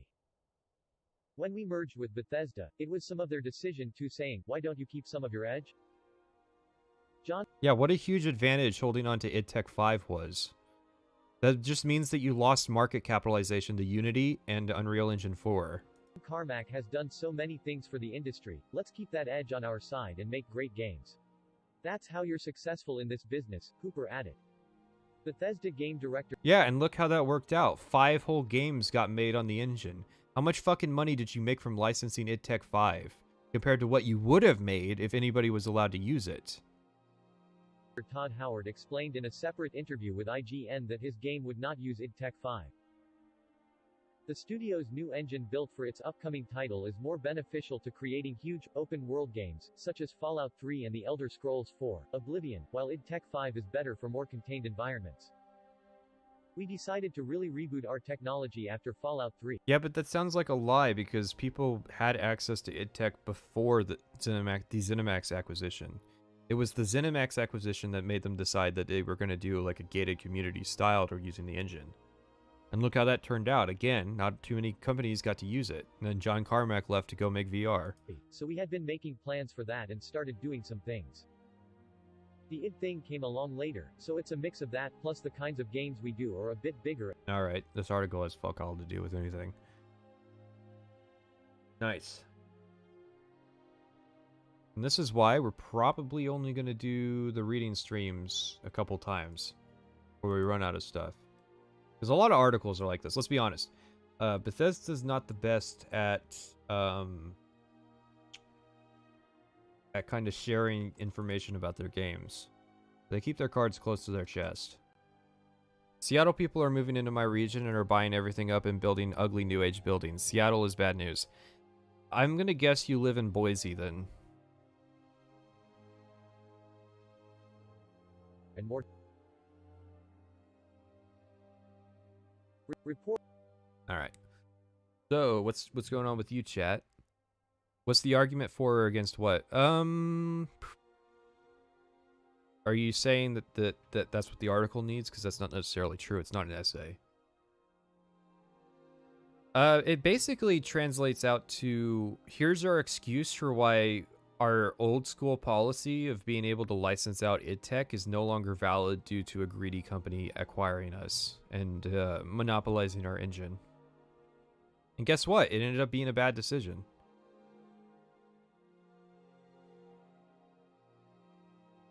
Even movies are being made with Unreal Engine now. Yeah, exactly. ZeniMax could actually have had a huge advantage in that if they had conducted themselves in such a way that John Carmack would have stuck around.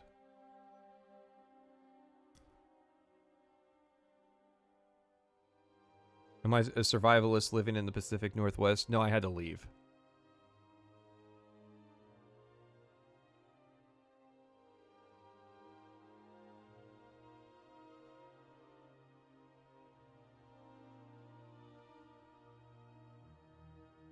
Well, it's harder to. You have to remember, a lot of the Morrowind sources were, some of the Morrowind sources were like decades after the fact. Well, not decades, but like over a decade. So it's like as time goes on, there will be people kind of shedding light. Like recently, where do I have that? Probably in my big Skyrim folder. Yeah. No. Yeah. Recently, like this guy told this story as recent as August 2021 about the Skyrim intro. So I mean, like, you just have to wait for information comes out over time. Like, if you actually read Morrowind's pre-release articles, they also did not share their hand in a lot of that stuff.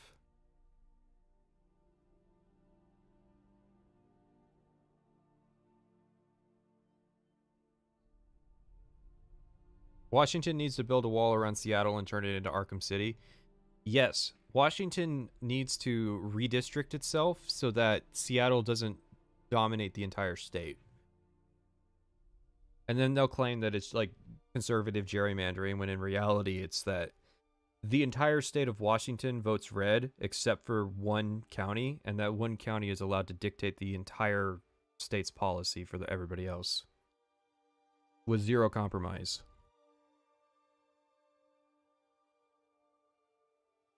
So, Elder Scrolls 5 sequel to Oblivion.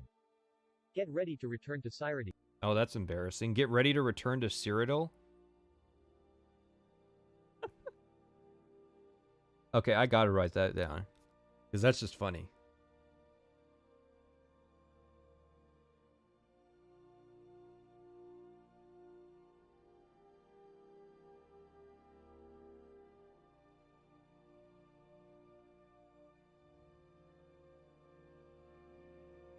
I think Carmack left Oculus because he realized he wasn't going to develop any more than it had at the time. Well, I mean, Carmack's always been a tech-focused person. He's not a game designer. He's an engine person.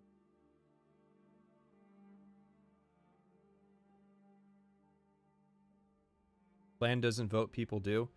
Yeah, but if you district things right, then one particular part of the state gets to decide for everything else. So it's just everybody shit out of luck that lives in literally anywhere else in Washington State. Because Washington State is not just Evergreen Country. There's Eastern Washington too, which I'm not from, but those guys are definitely not happy with Hell, they weren't happy with us in Western rural Washington. Maybe we can cede Seattle to like Canada, so it's like South Vancouver.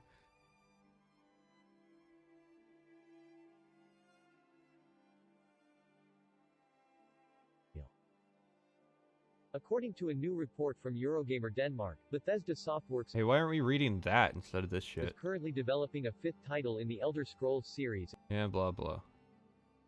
When asked for comment on the report, a Bethesda spokesperson said the company does not comment on rumor or speculation. Okay, sure.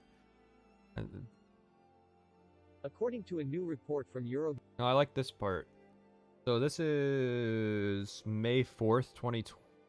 No, that was updated. November 23rd, 2010, and they are doing voice recording. Okay. November 23rd, 2010, Bethesda is starting voice recording.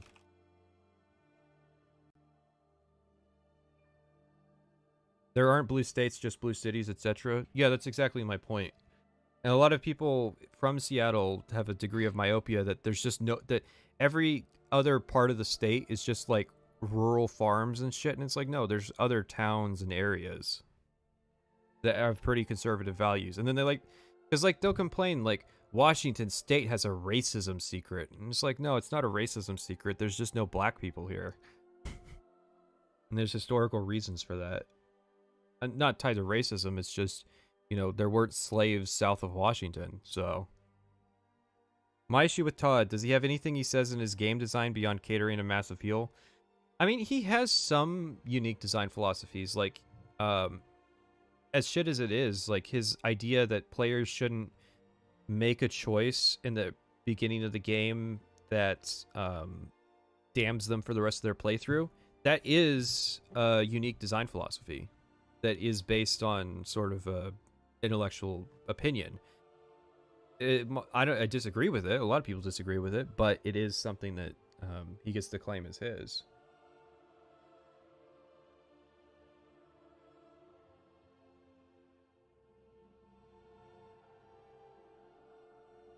Washington is too cold. That's what struck me. I went back around the 4th of July and visited some family out there. And what struck me about it, because I live in the swamp now, is that because there's no humidity, it actually gets cold at night. And that was such a bizarre concept, because where I'm from during the summer, it's just hot all night because the humidity traps the heat in the air. And I forgot that you actually had to have a jacket at all times, even if it was a hot day, because it was going to get cold later.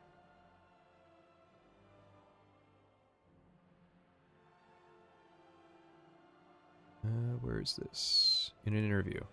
In an interview with IGN at QuakeCon in August, Bethesda game director Todd Howard confirmed the developer's new, and still unannounced, title would not be using id Software's Rage engine, id Tech 5.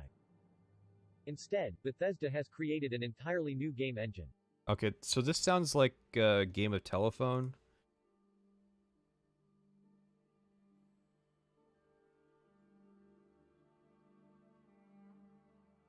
Because what, in the Jeff Keighley interview, which was, in fairness, a long time after this, he talked about how they revamped a bunch of systems, which, if you're a moron game journalist and you don't know anything about how games are made, you might assume means that they're using a new engine. And so there might have, I want to figure out if Bethesda ever actually said that they're using a new engine, or if Bethesda said that they revamped a bunch of systems and people interpreted that as a new engine.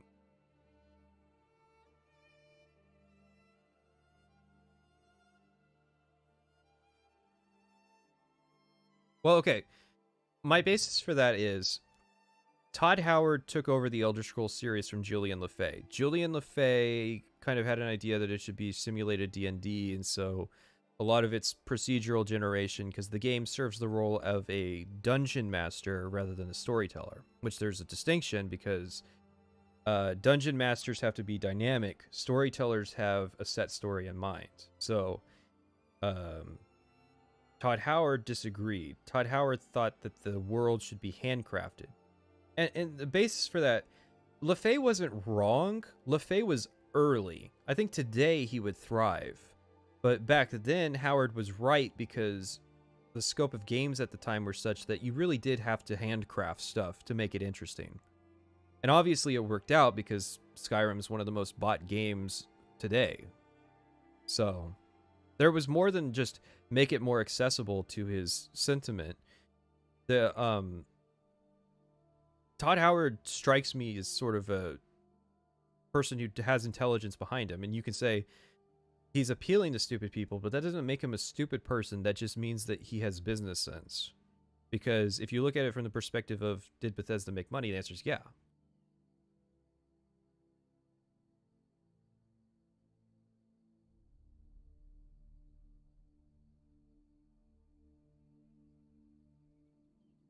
Bethesda also recently filed a trademark for an Oblivion movie.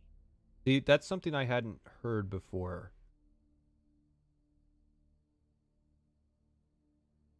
Trademark for Oblivion movie. And I'm going to pop the horse up and see what they linked.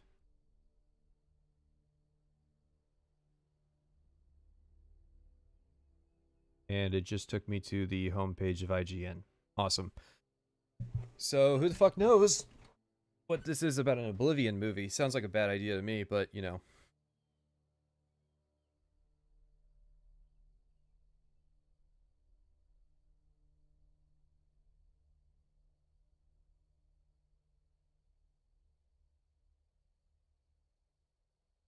I can at least prove they called it a new engine on Twitter 2 different times. I think I have one of those tweets archived.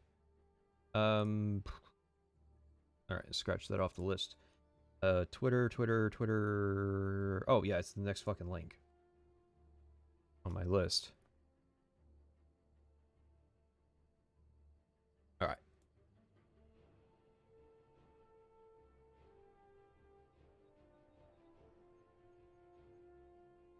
Archive today web page captures. Alright, that's a failure right there.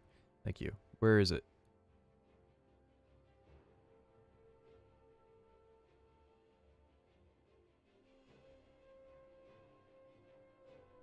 There she is. Seeing lots of speculation about #TESV game engine.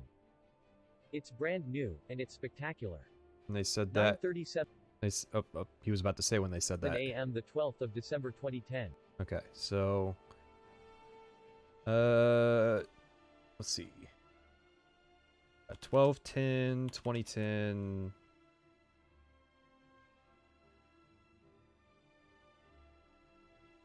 Bethesda or fucking Skyrim engine is brand new. Okay.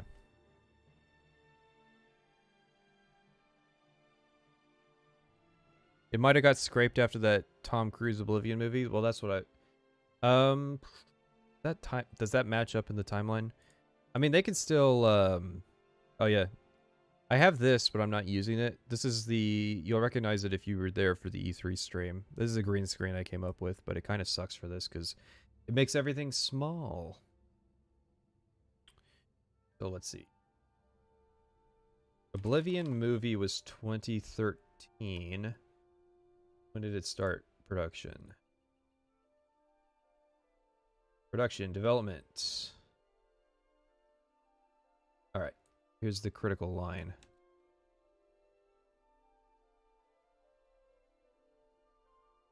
Walt Disney Pictures, which produced Kaczynski's previous direction Tron Legacy, acquired the Oblivion film adaptation rights from Radical Comics and Kaczynski after a heated auction in August 2010.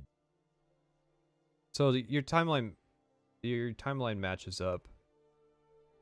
Okay, so let's scratch that off the list. We still got to do the NPR article. Someone I have a red dot.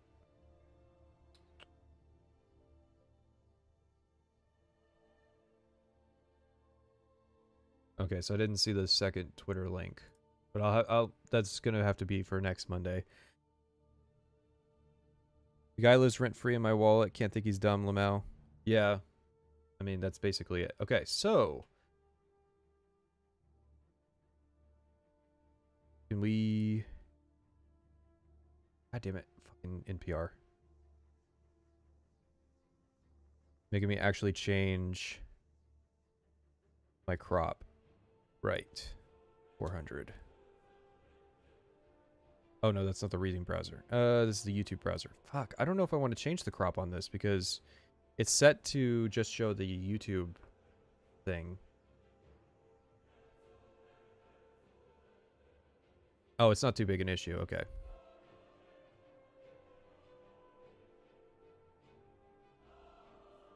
Wait, are they actually going to make an Oblivion movie? Oh, that would have been bad. I doubt that's the case. I think it's more likely... What the hell's this picture? What's Todd playing? Oh, he's playing Fallout 3. Oh, Jesus Christ. I mean, they like had a copyright dispute over scrolls. So I think it was just ZeniMax. They were investing themselves in a lot of different ideas, and obviously some of those ideas didn't pan out.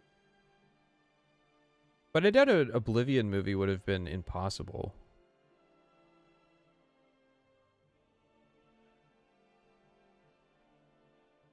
When play means pay, video game jobs on the rise.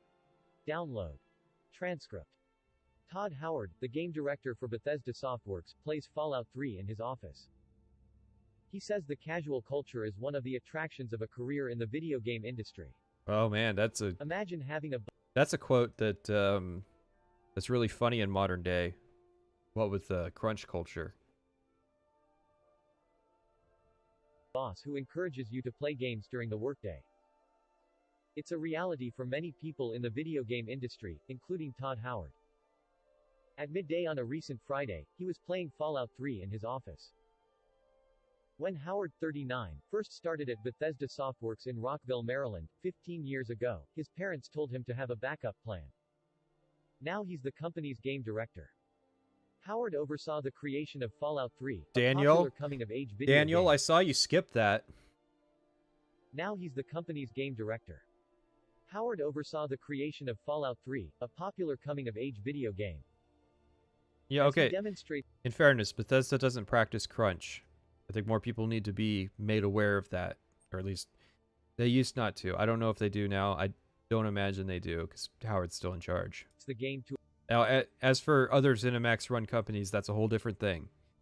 Todd Howard doesn't have control over the way that ZeniMax treats their subsidiaries. He just has control over his studio, and he doesn't use crunch. A visitor on his Xbox 360, his avatar, a 10-year-old boy, is treated to a birthday party. A woman's voice chimes in and remarks, "He's growing up so fast." God damn, this is such a warped way to get the Fallout 3 intro. I like that Todd Howard was playing like the intro to Fallout 3 when like this guy came over. That's what the story is. The company, a division of ZeniMax Media, is also having a teenage growth spurt of its own. For our company, there are certain areas where we are hiring very aggressively because we are growing rapidly, Howard says. Father Elijah Cole is a kind of an older school YouTuber. He was probably in the skeptic community based on the way that he conducts himself. God forbid I ever have to cover Fallout, because his is one of the videos that we would have to watch, and good God. I get that he doesn't like Oxhorn, but I don't know, there were a lot of issues with his video. Just because like a lot of it was like petty stuff, and it was like, you can summarize this a lot quicker. Just say that he's a pervert that has like all women settlements and that's kind of weird. Move on. The recession forced some game studios to close or make sizable layoffs. But ZeniMax nearly doubled in size during the past year, growing from about 250 employees to more than 400, in part owing to its acquisition of another video game company. You guys Finding a job in the You couldn't have specified who that would be? Video game industry is a dream come true for many people who grew up playing games on computers and consoles. And the field is swiftly expanding as people turn to mobile devices like the iPhone and social networking sites like Facebook for entertainment. Analysts and developers point to a common thread: the entire video game universe is maturing. Okay, hang on. I'm gonna stop Daniel right there, and we're just gonna kind of skim this.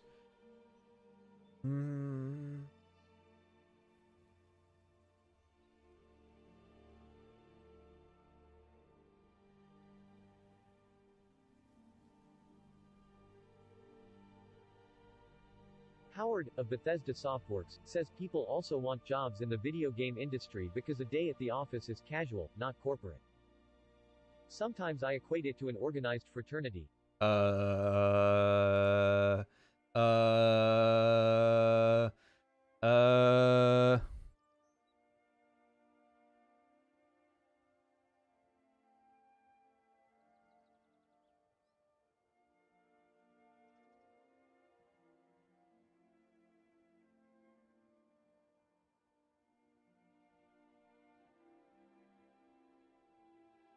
Damn, can somebody just upload the It's High Noon line so I don't have to like gamble on whether or not the video I'm going to click on has the N-word in it?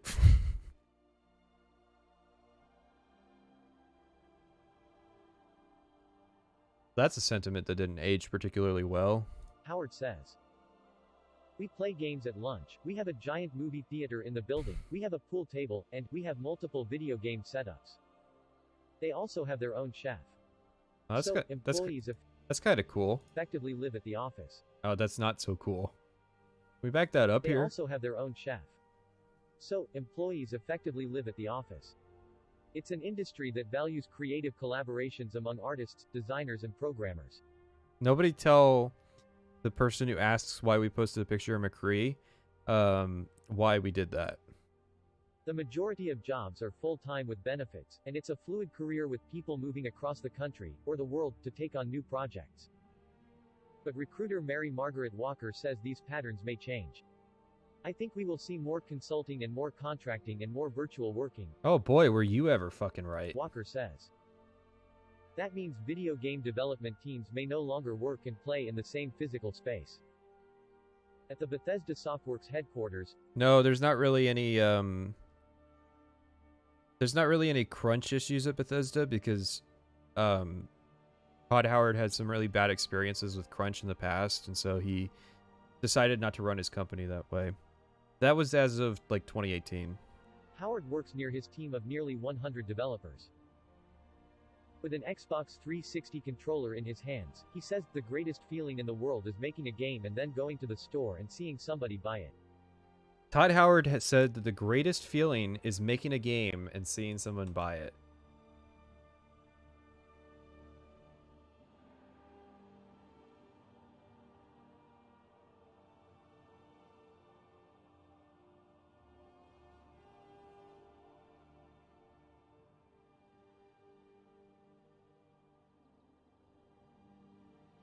Okay.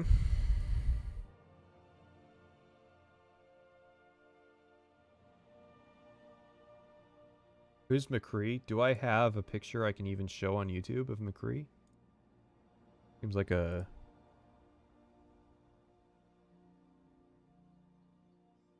Probably not. But I'm gonna try anyways. I'm gonna share this one. That's McCree. Ah, damn it. Deleted YouTube. Actually, I just deleted the source. You gotta give me a second.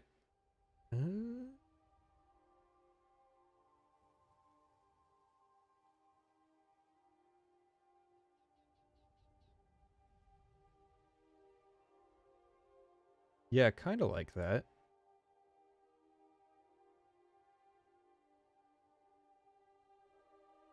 His name is Cole Cassidy. I think that name sucks. They should have just kept the name McCree and said that we didn't know.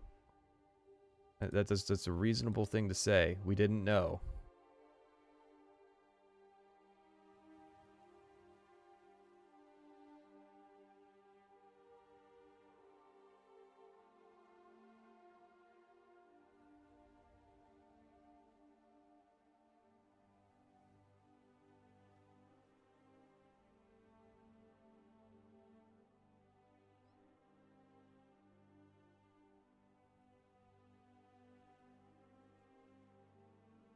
Alright, I'll have to fix it before we watch any YouTube videos, but I know that we're doing that tonight.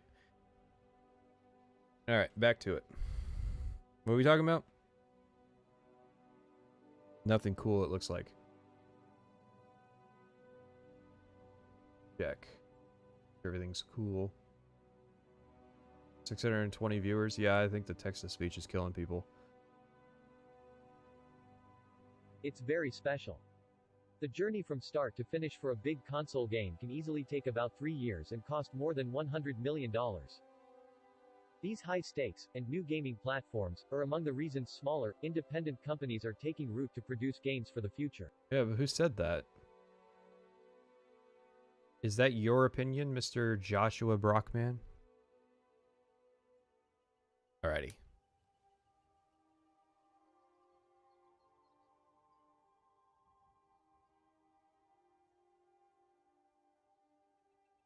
McCree has to be a fuckable cowboy above being politically correct. And a name like Cole is just not a name that I associate with sex appeal.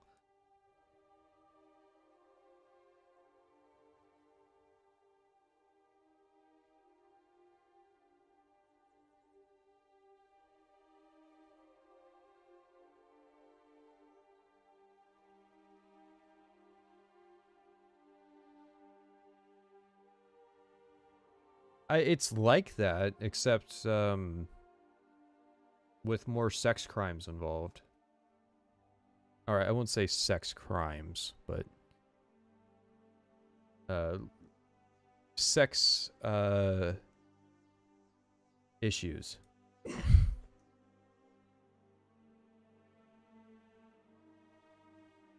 Yeah, Blizzard's gonna be fucking sterile when they're done.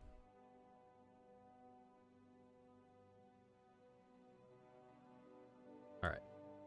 Take it away, Daniel. Nope. Archive today web page capture save. Game Informer. The Elder Scrolls V, Skyrim.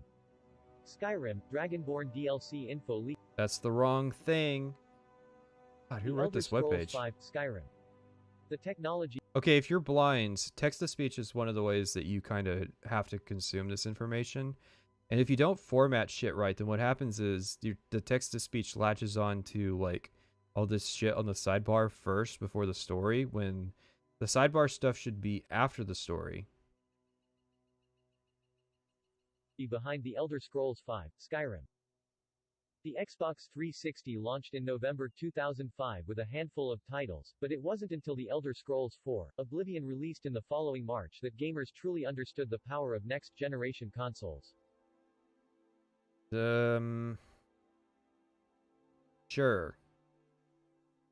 The vast and impressively detailed open world of Oblivion won over critics and gamers alike with cutting-edge graphics, high dynamic range lighting. No, wasn't it just edgy shit? I mean, the thing of it is, I think a lot of people would probably have behaved the same way if they had to work for Activision Blizzard. Because that is not the kind of company you want to work for. Remember, this is a company that posted record profits and then shit-canned like 1,000 people. So it's like, if you feel like no matter how much hard you work and how successful the product is, you could still lose your job, why wouldn't you just do edgy shit like post up a picture of Bill Cosby in a room? Like, fucking, what are they gonna do? Fire you? You're on dated, or you haven't limited time to work for the company anyways, given that they treat you like shit. And so, I mean, it just seems like a normal, well, I mean, it's not normal, it shouldn't have happened, but putting the blame squarely on the developers involved is kind of shifting the focus off of the real root of the issue, which was how Activision Blizzard treats its employees. Stop being lazy and read yourself. No. Like, you really want me to read all this shit? Like, my voice is going and I'm outsourcing the reading part to a fucking AI. Like, I gotta have a voice for the rest of the week. Because I got 3 more streams to do this week. And the innovative Radiant AI technology that endowed non-player characters with decision-making abilities and daily routines. Taken in combination, these technologies created a fantasy setting that felt more alive and vibrant than any role-playing. Let me move this along. In the 5 years since Bethesda last visited Tamriel, the studio honed its chops with the post-apocalyptic hit Fallout 3. That's true. Can we move this along? Alright. Let's talk about Creation Engine.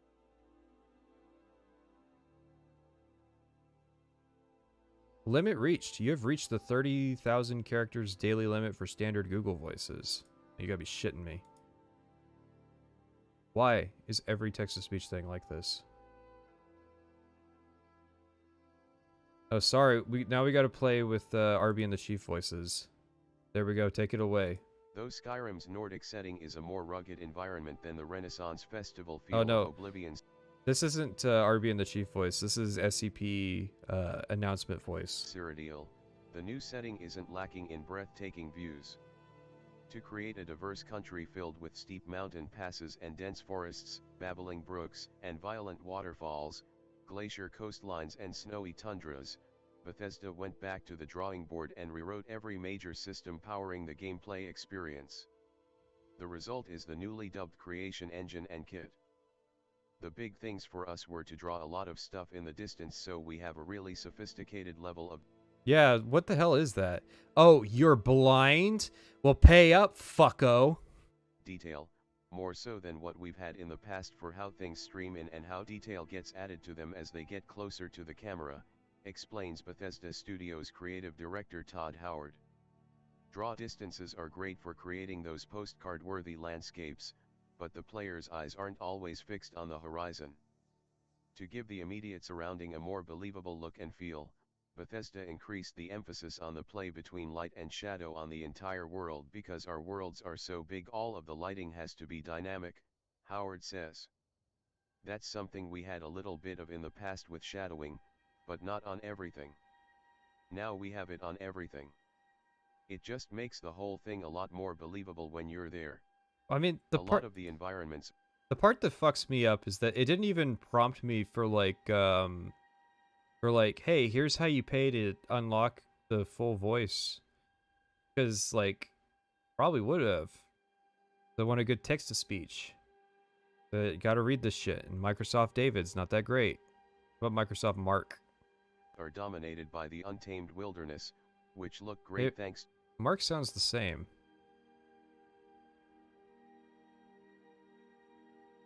Okay, what about Zira? Turn text into lifelike speech. Sure. They take it away, Zira. Speak up! A lot of the environments are dominated by the untamed wilderness, which look great thanks to Bethesda's overhauled foliage system. In previous games the team licensed the SpeedTree middleware to render the forests. For Skyrim, they've created their own platform that allows artists to build whatever kind of trees they want and to dictate how they animate. I mean, we already knew that.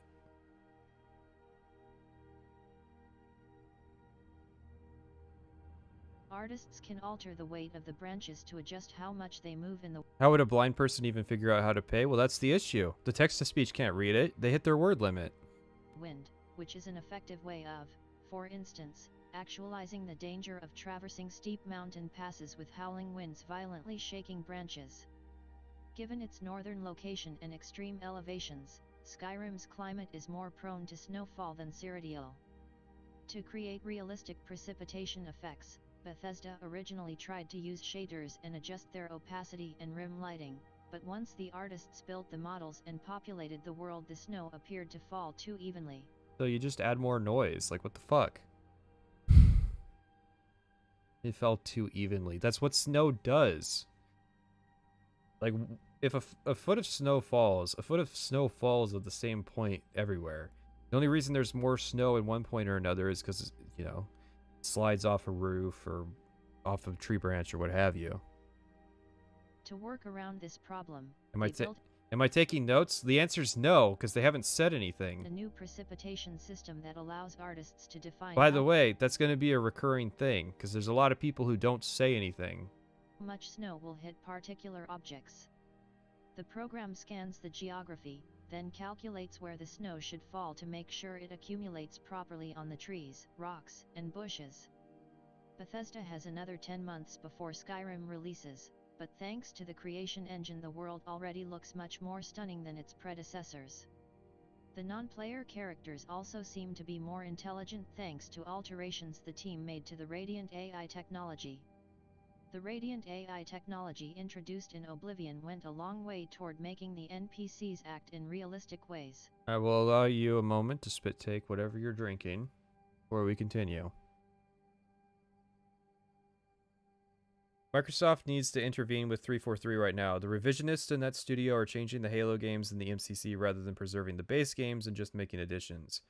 Microsoft probably doesn't give a shit, and it's basically going to be up to the Halo community to preserve the older games. So I think the thing to do in that situation, I mean, I would never advocate doing this, but the thing to do in that situation would be to figure out how to crack Halo 3 so that it can be playable.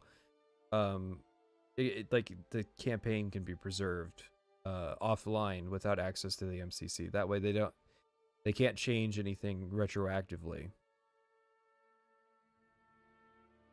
But I would never advocate cracking games that you own. I heard that's illegal or something. If you followed a citizen through his daily activities, you would likely witness him or her eating breakfast, setting out to work the land, stopping by the pub for a pint after work, and then returning home to hit the sack. What do you mean? In reality, the technology... There's not a robot reading this. This is me reading this. That's just how the article sounds. Driving NPC behavior wasn't overly sophisticated.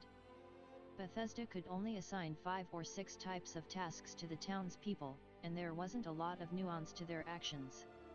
In Skyrim, the characters have much more defined individual personalities. You won't find townspeople...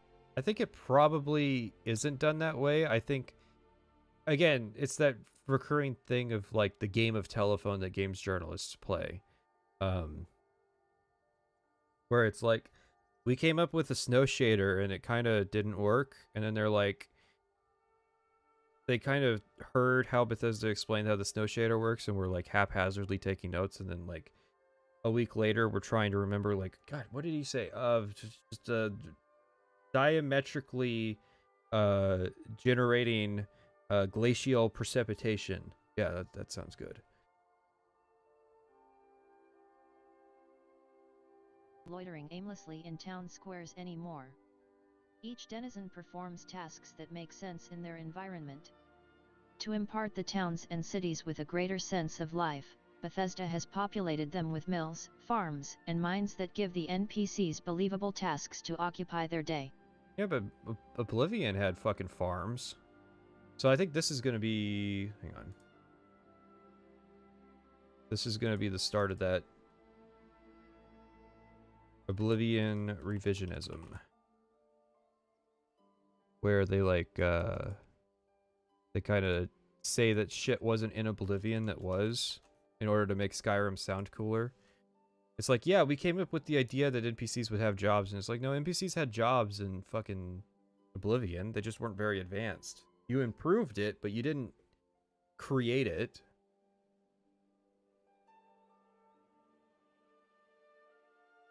In the forest village we visited during the demo, most of the citizens were hard at work chopping wood, running logs through the mill, and carrying goods through the town. The improved radiant... That's not AI, that's animations. And Oblivion had that shit too. The farmers would like, they would plow fields and like sit at the counter and read books and like they would do that thing where they put their finger on their chin and they would look up and it would be really goofy. Like they had that shit, it just didn't look good. It just looks good now and now you're impressed.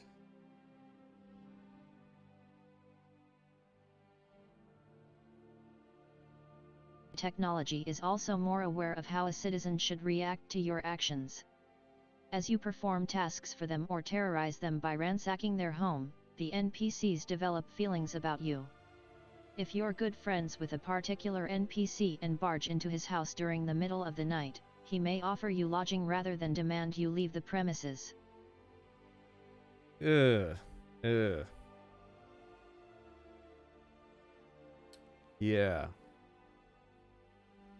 Not quite how it works. I was doing the Dark Brotherhood quest. Is that technically not a Dark Brotherhood quest? It's the quest where you're going down the road and you see Cicero and he's transporting the Night Mother and he wants you to go convince the guy to fix his wagon. And so I go up there and I break into his house because it's the middle of the night. And I talk to the guy, and all the while his wife's going, "You need to leave. You need to leave. You need to leave." And then she pulls out a knife and like starts fucking trying to kill me. Like while I'm having this conversation. It was legitimately like a surreal Oblivion moment, but in Skyrim.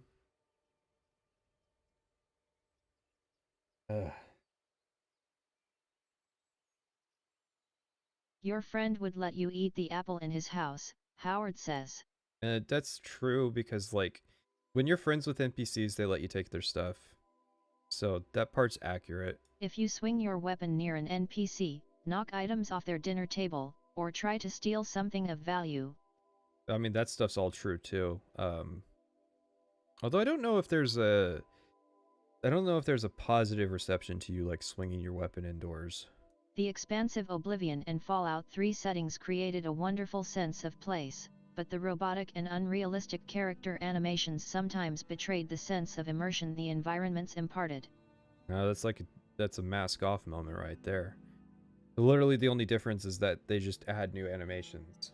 Aware of the disconnect, Bethesda has enlisted Havoc's new behavior technology to endow Skyrim's characters and creatures with a proper sense of movement.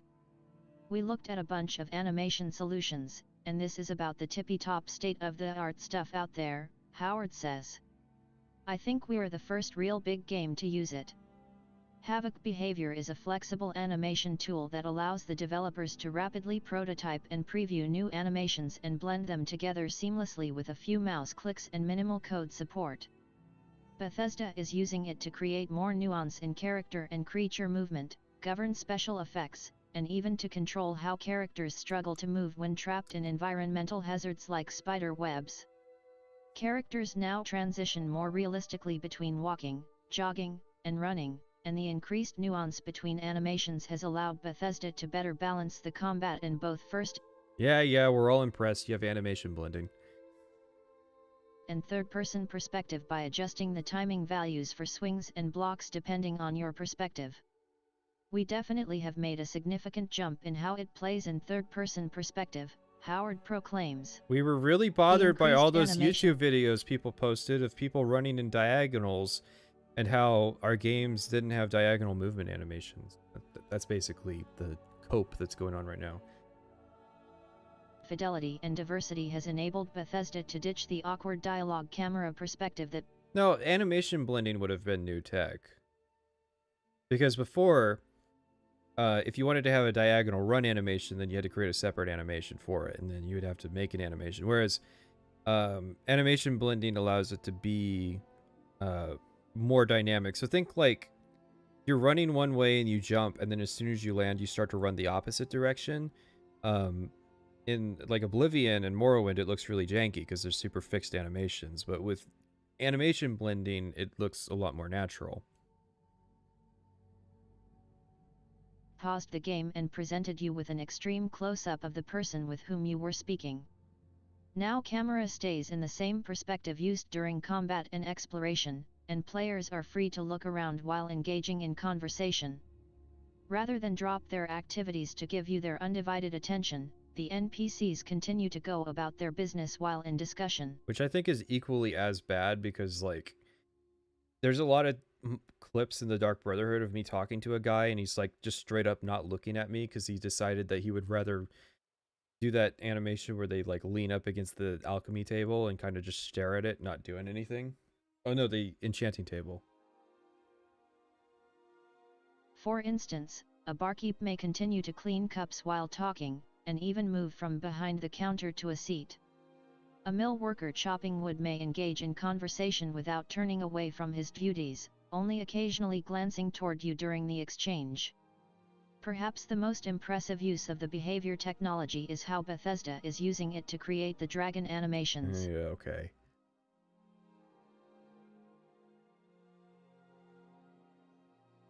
What's the fuck is with all this technology, when we ask, for the first time during our visit, Howard clams up. We're not talking about mounts yet, he says coyly. What is this shit about, Before like, they started we don't know if we're missions, doing horses. Dude, horses were in Oblivion. Like, was there a massive fucking... Why does it all come back to fucking horses? Was there just this massive issue going on at Bethesda this time? Like, oh god, we can't figure out, are we gonna do horses? Are we not gonna do horses? It's like... Oblivion had horses. They had horse animations. They actually looked better than Skyrim's. Skyrim's kind of looked just janky. They move weird. It's just like, what was this obsession with asking Bethesda, are there going to be horses in Skyrim? Like, who, that's your leading concern? For Skyrim, Howard and his team reflected on what they liked about their older projects. They kept returning to the randomized encounters in Fallout 3 and Daggerfall. To build off the success of those models and improve the experience so the random encounters feel less forced or arbitrary, Bethesda undertook the ambitious task of constructing a new story management system dubbed Radiant Story. Many quests are still completely governed by Bethesda, but the Radiant Story system helps randomize and relate the side quests to players to make the experience as dynamic and reactive as possible. Rather than inundate you with a string of unrelated and mundane tasks, it tailors missions based on who your character is, where you're at, what you've done in the past, and what you're currently doing. I'm just gonna write Traditionally, that in an down. assassination quest, Shut the fuck up. God, Zira just keeps fucking talking in ways that Daniel didn't. Like, Daniel would stop when I told him to stop. Zira's like, she needs to be told twice that I want her to chill. Hope he sees the message since I forgot to put it in the super chat. What'd you say? Said, yoy. Made me want to play Morrowind, and I did. Thanks. Huh. I'm glad for everybody who played Morrowind because of that video. I'm wanting to do like a when the anniversary next year, do a video on how to make a character for the early game in Morrowind, because I think I realized that there's a lot of bad advice on YouTube about how to min-max in Morrowind, but the thing is, if you've never played Morrowind before and you're looking for advice on how to make a character, then you hear stuff like, if you want to use long blades, don't pick long blade because you'll level less efficiently. And it's like, that's such dumb, bad advice for people who've never played the game before. If you've never played Morrowind before, put long blade in your class and use long blades. That's the best way to experience the early game. we would pick someone of interest and have you assassinate them, Howard says. Now there is a template for an assassination mission and the game can conditionalize all the roles, where it happens, under what conditions does it take place, who wants someone assassinated, and who they want assassinated. Okay. Yeah, we just talked about this. Because I was talking about the Dark Brotherhood Radiant quests and how jilted they are. An NPC who previously... Here's how every Dark Brotherhood Radiant quest goes. The Night Mother tells you to visit an NPC who up until that point did not exist, who will then task you with killing another NPC in a different city who up until that point didn't exist, and then you go back to the Night Mother. You just rinse and repeat. So it's not like the Night Mother sends you to an NPC who does exist in the world, who is an established character, and then they send you to go kill somebody else. Because obviously, eventually you're going to run out of people to kill. But, I don't know, it's just like, it's selling it big, and it's like, the only way that Radiant idea works is if it's like a system where Daggerfall, or a system like Daggerfall, where you can just keep radiantly generating new NPCs who exist in the world and have relationships.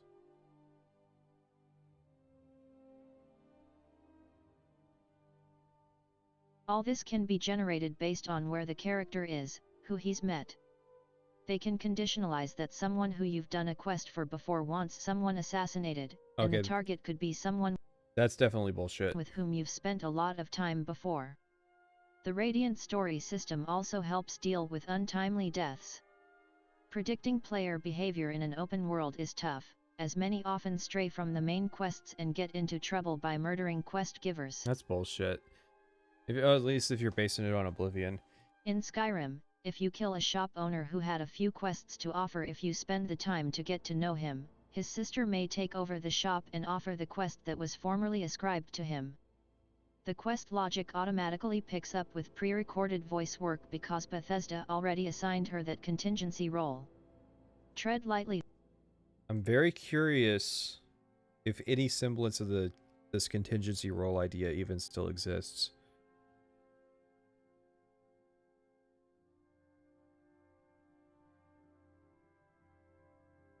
The limited world size doesn't help Radiant quests either. Yeah, you can't pull off this Radiant quest idea when there's only like 1,000 people living in the world. Because I kind of talked about this in Red Dead Redemption 2, but in that game, there's just like infinite good people to kill.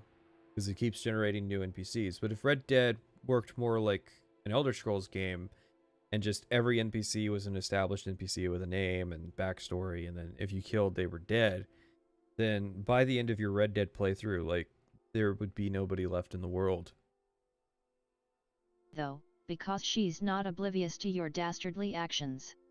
It does happen in Riverwood. Well, that sounds like what they were shown. So I'm assuming we're talking about like the Golden Claw quest. So they have one instance in the entire game where it happens. I've got bad news for you. You could actually do this in Morrowind. It would take a bit of consideration, but you could absolutely set up a quest staging system to account for whether or not you killed the prior quest giver. She will still recognize you killed her brother and perhaps even try to exact revenge later in the game. I'm going to assume that what he's referring to is like the hired thugs or like the Dark Brotherhood assassins that show up.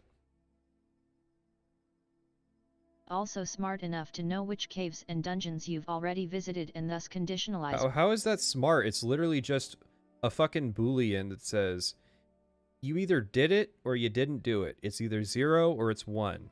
Literally every cave just has that variable. Did you do it? Did you not do it? It's not smart. The system doesn't scan the dungeon and go,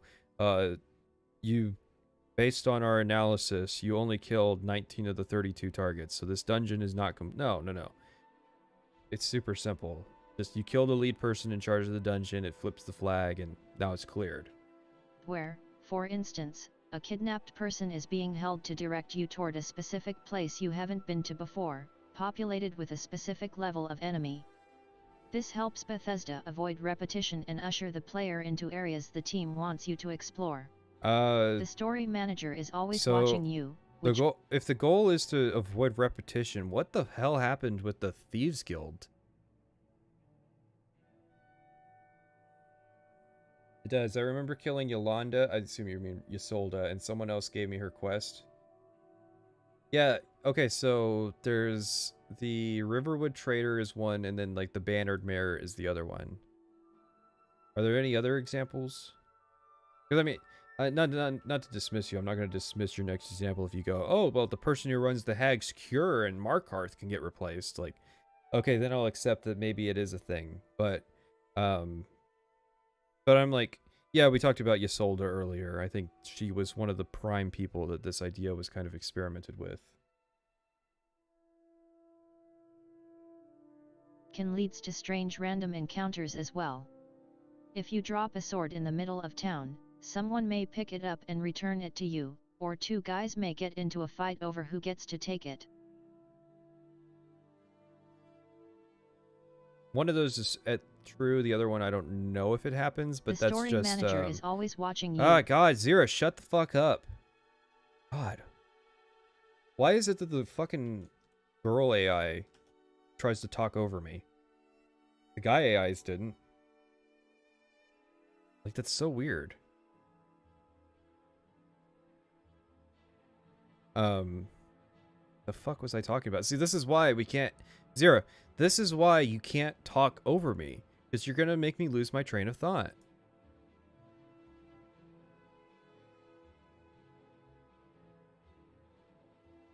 If you drop a sword in the middle of town, someone may pick it up and return it to you, or two guys may... There will be people who return it to you. I don't know if there will be people who fight over the sword. Get into a fight over who gets to take it. If you're really good at a particular... No. The hired thugs will definitely fuck you up. I'm not saying that they won't. But NPCs tend to be really perceptive about whether or not you stole stuff from them, even though they shouldn't. Skill, like one-handed weapons or destruction spells, a stranger who knows of your reputation may ask for training, challenge you to a duel, or beg you for a favor that will require you to show off your skill. Skyrim also tracks your friendships and... Is that why just random people of whose name will just be their race just run up and attack you? Is that what the fuck is that supposed to be? Because I always thought it was weird. There's sometimes that, like, the other day, this Breton just ran up to me and started fighting me. And this happens all the time in Skyrim. And I've never understood what it is because there's no note to explain what they are or like why they're fighting you. And they're not generic bandits. They're not tied to any of the factions. It's just a guy named Breton wearing ebony armor and an ebony helmet and like leather boots, and he's using like an orcish war axe. Just like a randomly generated set of gear. Just runs up and fights you. Is that supposed to be what that is? That like they know of your reputation and they're challenging you to a duel?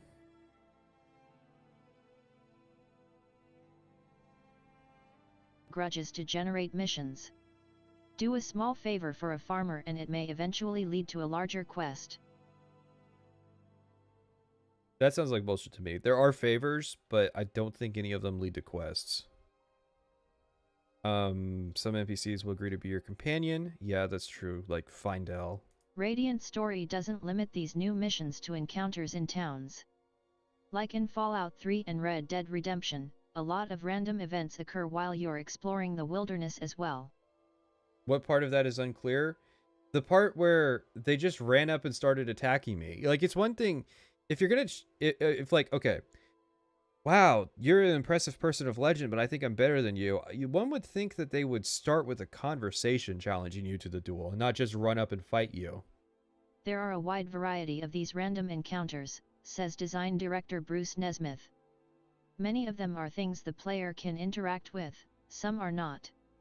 You might save a priest who then tells you about a dungeon where there are people trapped that need saving. You might run across mammoth beset by a pack of wolves. Some open world games go You might run overboard. across the guy named... God damn it, Zero, shut up. You might run across a guy named Fugitive who gives you an iron axe of arcing and says that you need to hold on to it or there's going to be consequences. And then another guy runs up and he says, did you see a fugitive just now? And he's like, yeah, he had this axe. And like, good, he stole that from me. And then you'll encounter that event like 50,000 fucking times in one playthrough.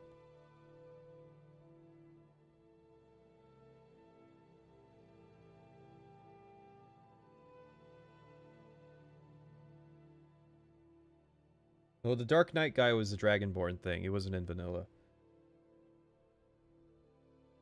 With these side activities and stray too far from the main storyline.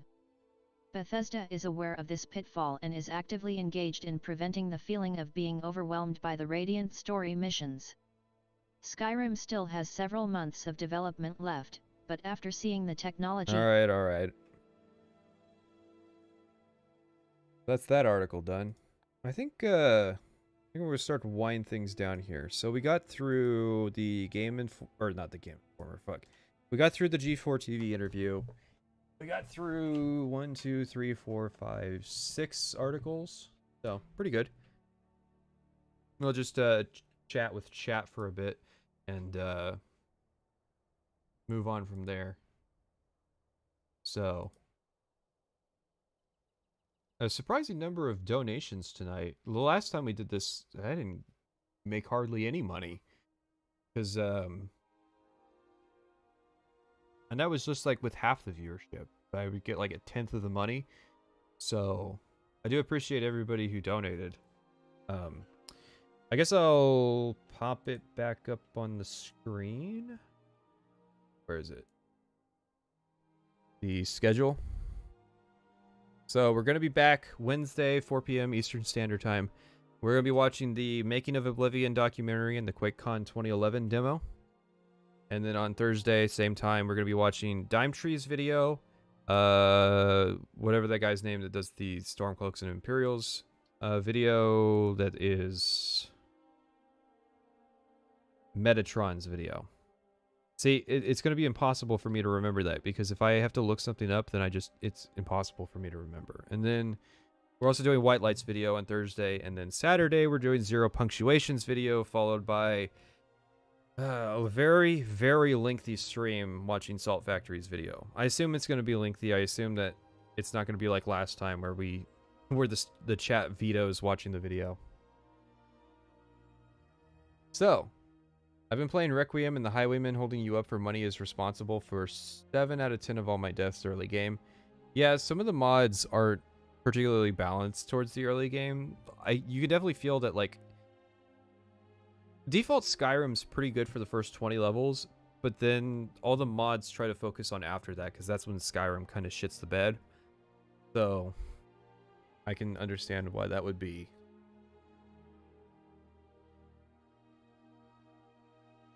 You weren't here for the last 4-ish hours. What did you miss? What's the big highlight for today? Dragons breathe fire? Oh no, do the dragons breathe fire?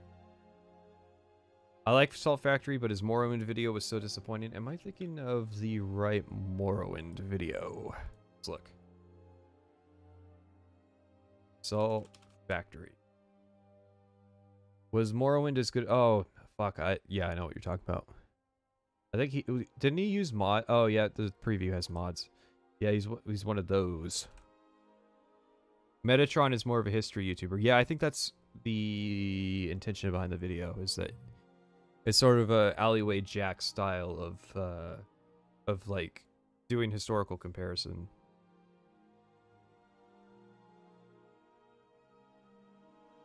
Am I going to publish this? So this will stay live until Wednesday, and then I'll be putting a playlist. So you can, so you'll be able to watch it again later. Like, it's just like the Oblivion streams.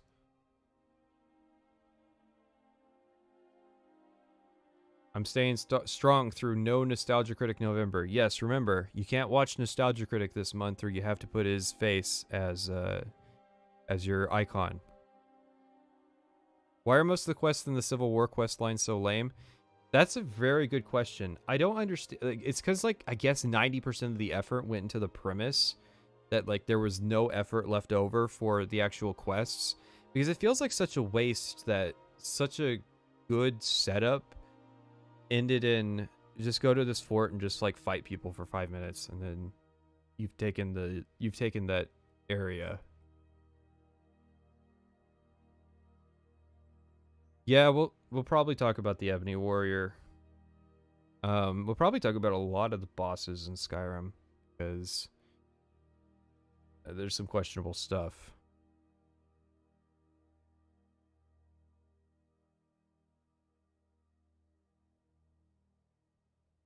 How many NPCs actually have perks? I think a lot of NPCs have perks.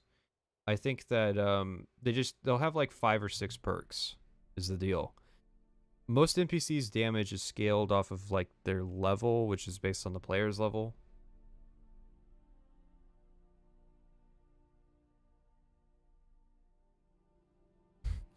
Are you staying strong when it's November 1st? Hey, first 3 days are a big hurdle, but I know that you can do it.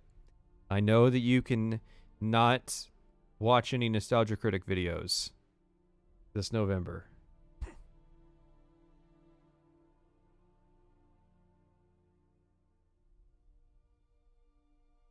Weren't there like 3 or so major fights cut out of the Civil War?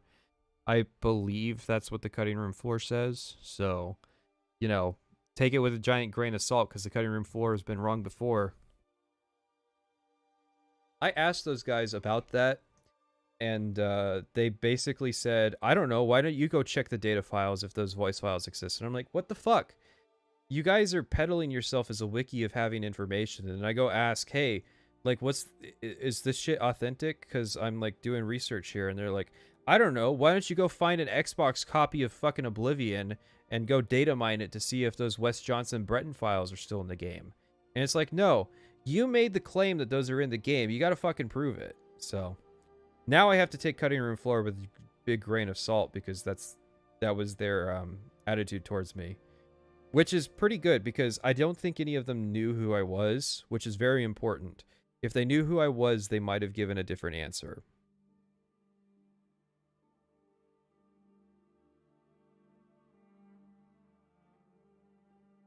I'm sad I'm only going to be able to catch the weekend streams. Yeah, I get that. That's why we stream earlier on the weekends, because they're going to be longer streams. That's also why I take the day off or the day before and after off, because I'm not going to have a voice once I'm done with the Saturday streams. No, there's lots of mods for the Civil War. The question is, are they good? Yeah, you can still watch the Oblivion work streams. You just have to remember that they're going to be a lot rougher than these streams, ideally, because ideally I've learned a few lessons about what to do and what not to do.